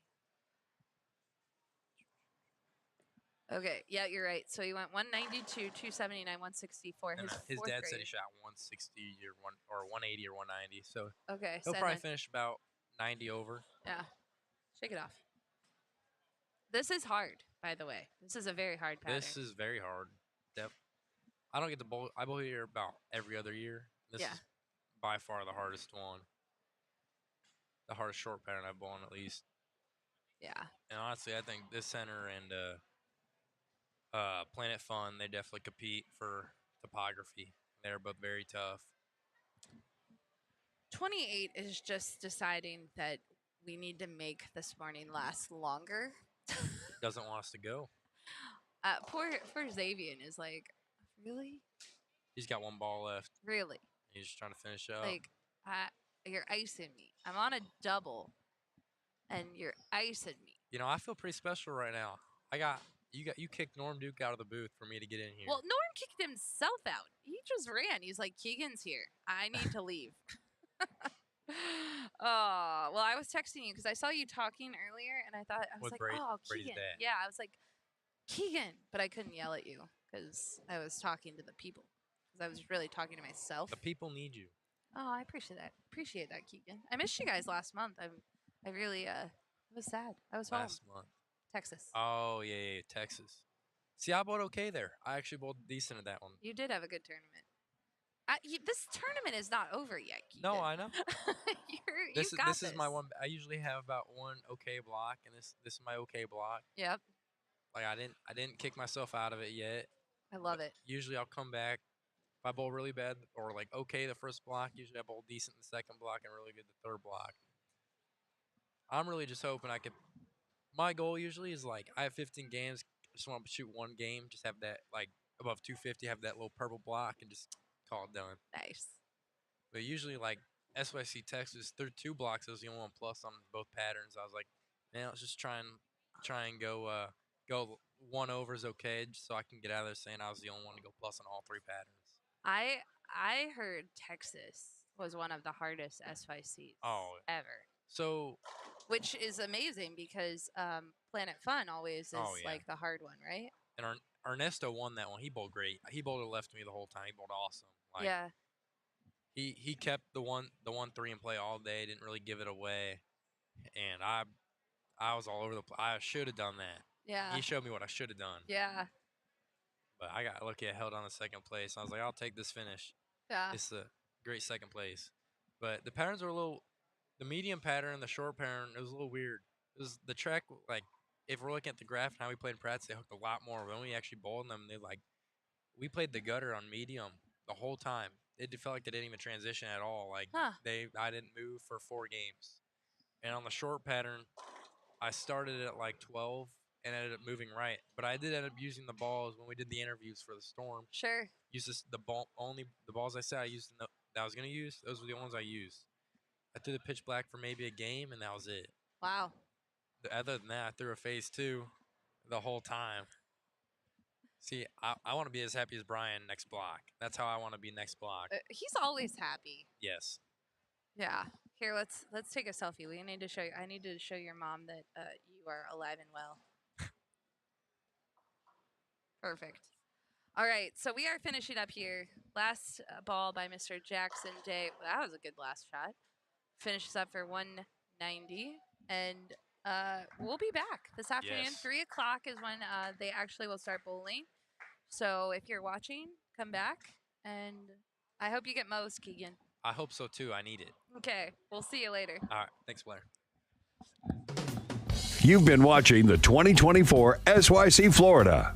The 2024 SYC Florida would not be possible without the generous donations from our sponsors: Storm Bowling, Cool Wick, PBA Junior, KEGEL, Turbo 2-in-1 Grips, 3G Shoes, Ray's Eyewear, Ballard's Bowling Academy, Master Industries, Quality Respite and Home Care, and by T&D Transportation. Special thanks to the official scoring system of the Storm Youth Championships, Bowlmetrics. The preceding was produced exclusively by Storm Bowling. For more information on upcoming events and more, please visit stormbowling.com. Once again, thanks for watching.